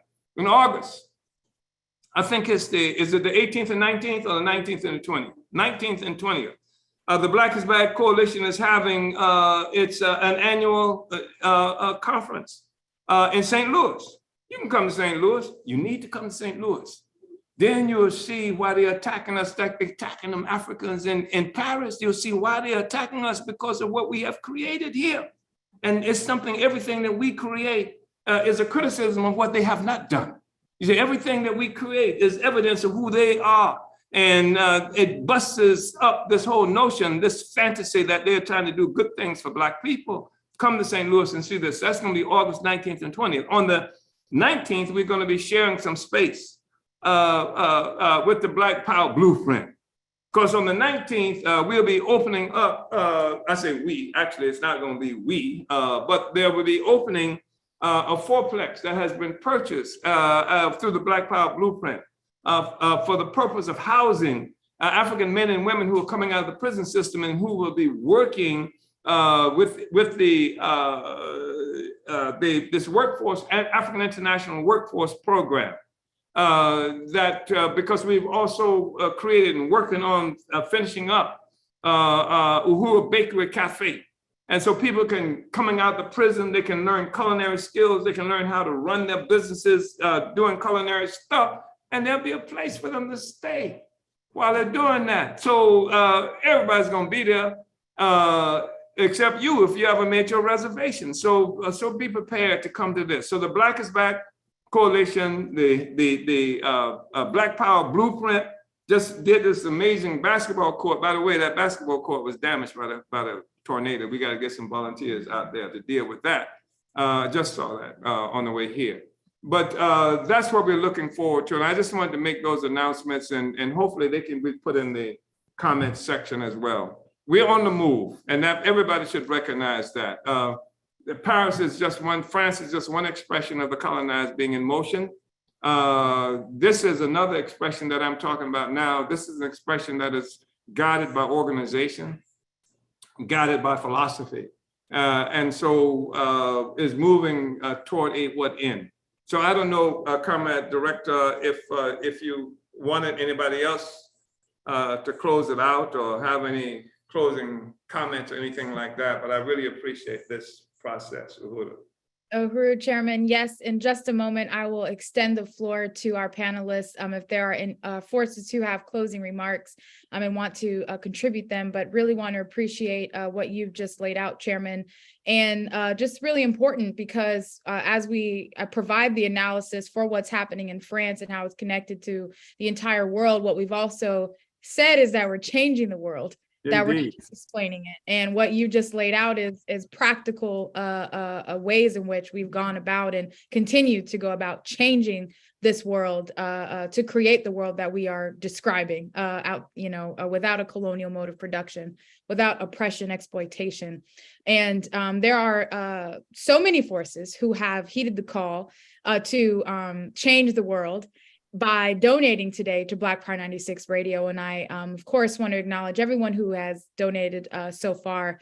And I have to give off this list of names. So I can announce where we are with our goal. Yeah, Mwezi do it. Mwezi did it, didn't she? And Mwezi did it and then some, Chairman. I'm woo, okay. So I gotta like crack my neck for this. All right. So, comrades, we have raised $3,645. We have exceeded our goal by $1,145 today. Chairman called it. So we just kicked it off. We just started this process, and that's just a statement of what's to come for the rest of the month. But those who have helped make this happen, we've mentioned some of their names so far. I'm also going to mention Comrade Fofeed, who donated again a sustainer, Louis, $50, additional $50, Uhuru Comrade Fofeed. Comrade Ruby in Philadelphia with $100, Uhuru Comrade Ruby. We have Comrade Johan, who became a new $10 a month sustainer in Largo, Florida. Uhuru Comrade Johan. Comrade Mandisi, who's donated again in Boston, $100. Uhuru Comrade Mandisi. Uhuru. We had Comrade Syrup C, who we mentioned in the not so United Kingdom, who donated again and became a $5 a month sustainer. Uhuru. We have Comrade Director Aisha, the director of the All African Peoples Development and Empowerment Project in Huntsville, Alabama, who pledged $25 today. Uhuru, Comrade Director Aisha. We have Comrade Sayero in Battle Creek, Michigan. Uhuru with $10, Uhuru Comrade Sayero. We have MQ donated again today, additional $25 to their donation. We have Comrade Virginia, who's donated again and becoming a sustainer. And Virginia says, Uhuru, becoming a monthly sustainer. Hashtag reparations now, hands off Uhuru, hands off Black Power 96. Uhuru, Comrade Virginia. We have APDF President Onizine Shatella again, and I want to correct earlier when I read the donation of $200 from Onizine Shatella. That was from the Deputy Chair Onizine and also Chairman Amalia Shatella. So that was the full contribution of both the Chairman and Deputy Chair Onizine. So of $200. So this is from the African People's Education and Defense Fund, $300. APDF says we at APDF support Black Power 96 Radio as our sister organization. This is the fight back. We want our $100,000 back, and we know what we got to do to take it back. And also said, come on, Sister Mwezi, we know what she is going to bring to this discussion. Bring it on, comrade. And it's been brought. So we have Comrade Kitty, who's renewing her sustainership. Uhuru, Comrade Kitty.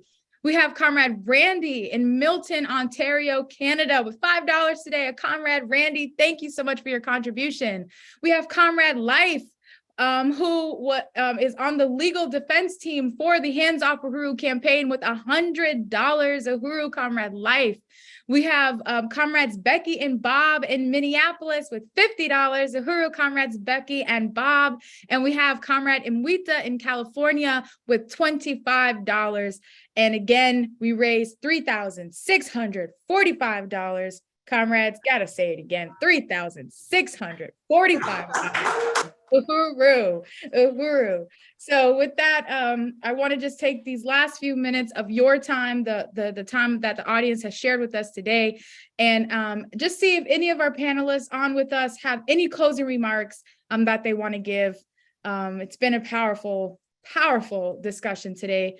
We still have with us Comrade Bertrand, Comrade Alikia, Secretary General Louise Kinshasa. We have Comrade Mwezi, Chairwoman Penny in St. Louis, and I believe Comrade Sister Belinda Parker Brown on the phone lines. So any of you comrades got anything to add before we close this discussion out today?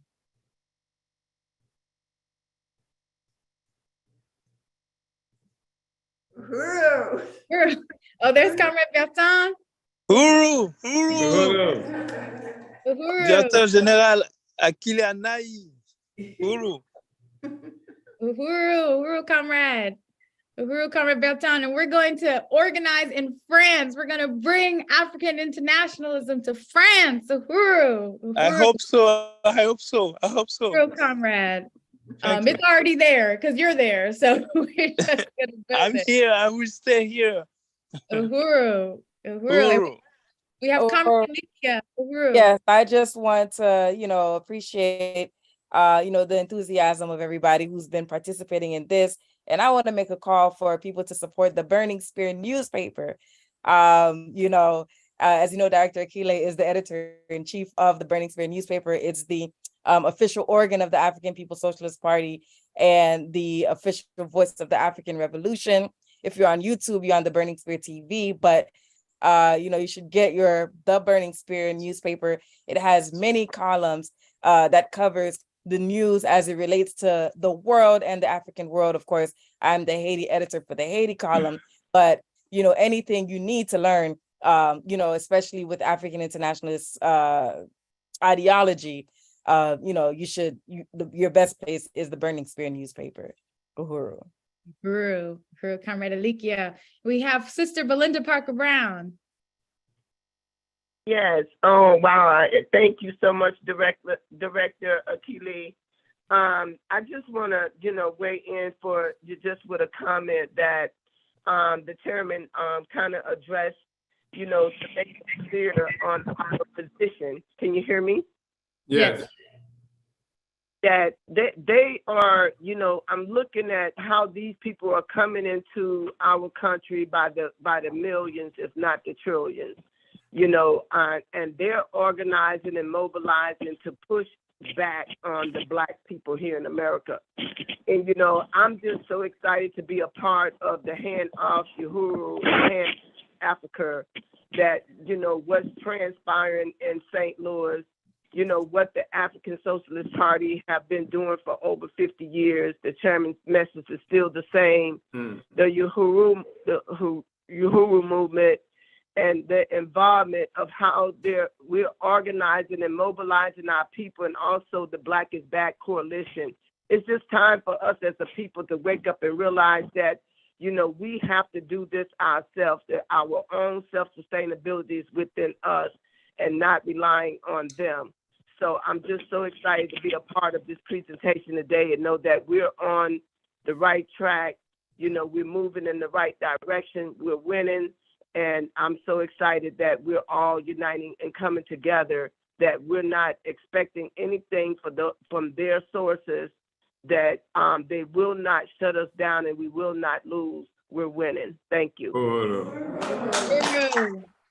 We are winning, Sister Belinda Parker Brown, in one Africa, one nation, Comrade Uhuru. And I see Uhuru.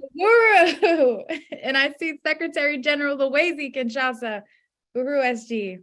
Yes, well, Director Akile. It was exciting program, and I just want to say a couple of things. The first one, we have to be aware that this is spontaneous rebellion. It's not a rebellion created by or led by the vanguard. This just basically exposes our struggle, basically, in terms of what are the tasks of the vanguard today. So we have to win our people in France to African internationalism. We know we've been there. We know we've done work there before, but it's clear that the work has to be intensified, expanded, because it's clear that the young workers are not listening to the religious leaders who made countless appeals, to columns from the first night. Now we're talking about fourth night. If anything happens today, that will be the fifth night. And the bourgeoisie openly is talking of repression. And one thing they're saying is that all youngsters underage who are arrested, their families may lose the state subsidies. They call those things allocations. And they might also have to take the parents to police station. They have an expression they use, garde à vue. I think that's what it means, to take you to police station. So all these threats are being done on airwaves, on TV, to dissuade young workers from being on the street. And it's clear from this struggle that the first line of creators of bourgeois wealth or colonial wealth is the African colonized workers. They must also lead the struggle. And this is going to be a serious struggle because, as you know, the left in France depends on colonized workers' votes to be relevant. That's something that is really ongoing in France, and the role of the state, and the bourgeois state versus the worker state. I think all these debates can now take place, I think, because I'm sure these young workers understand it. They will understand it if they have internationalism, what's what are their tasks for the near future. So overall, one more thing also, since we just raised over £3,000, I've been listening to one of the French commentators. They're saying, how do you explain that the French people have raised already £300,000 for the police officers? In the same times, only £65,000 has been raised for the family of the deceased Nahel. This is not right. So we're involved in a serious struggle in terms of just winning the world to understand what's going on, and also the opportunism of the wild left, just of the white bourgeois society population in general. And people have to remember the Olympic Games is happening in France next year. It can only happen if there is peace there, if there's colonial peace there. So the response of people of the world counts. People should not think because they are not in France, they don't count. No, all the workers of the world count. So we should intensify the discussion. Should France have the Olympic Games? Yeah, we need to vote, but nobody asked the African workers, the colonized workers of the world. So we can, debate on that too. And tourism is happening now. Is the tourism season. A lot of people go to France, but I'm sure a lot of people cancel the flight ticket if they're meant to go this week or something like that. So it's one world, one world colonial economy. What we do anywhere affects particularly the centers of the colonial world. So we have to be clear on that. So when we're acting, we're acting locally, but we can also, by acting locally, acting globally, because what we do locally has an impact wherever we are. So I just want to appreciate the studies, Chairman O'Malley, for his constant leadership, and the show itself, all the panelists who participated, Comrade Penny, Comrade Belinda, everyone, Comrade Lydia, Comrade Bertin, and thank you to Comrade Chiboy for being there. So, Comrade Chirmoisi, can't forget that. So thank you so much. So yeah, so it was a pleasure. Comrade Director, I'm not sure. I thought Bertrand was about to say something when we first started. Was he? And so I hope Shaboy is, there's Shaboy. Mafik. Chairman. Yeah.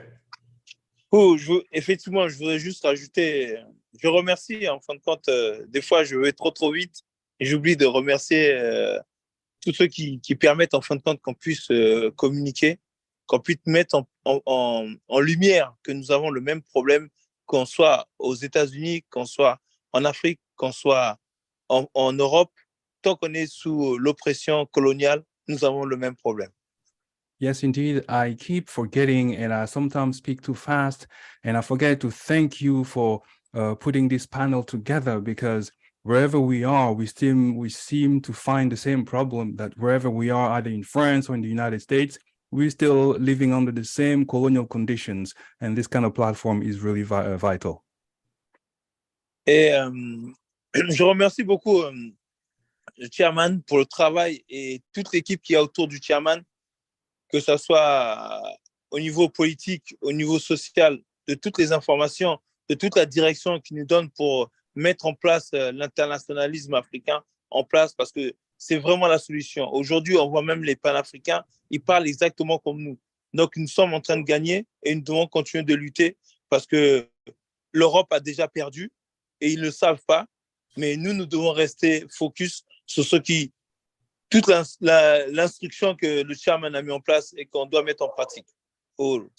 So I really thank the leadership of the chairman Omali Yeshitela, because through his leadership, he has put forward a system that really allows us to understand clearly what is going on. So we see that Europe has lost. Europe has completely lost. And then we even see the Pan-Africanists who now that when we hear them speak, they speak and they sound using the keywords that we use. So I just want to thank the leadership of the chairman, because he has put a social, political system of education, and I'm just thankful. Uhuru, we are winning. Uhuru, we are winning. Uhuru.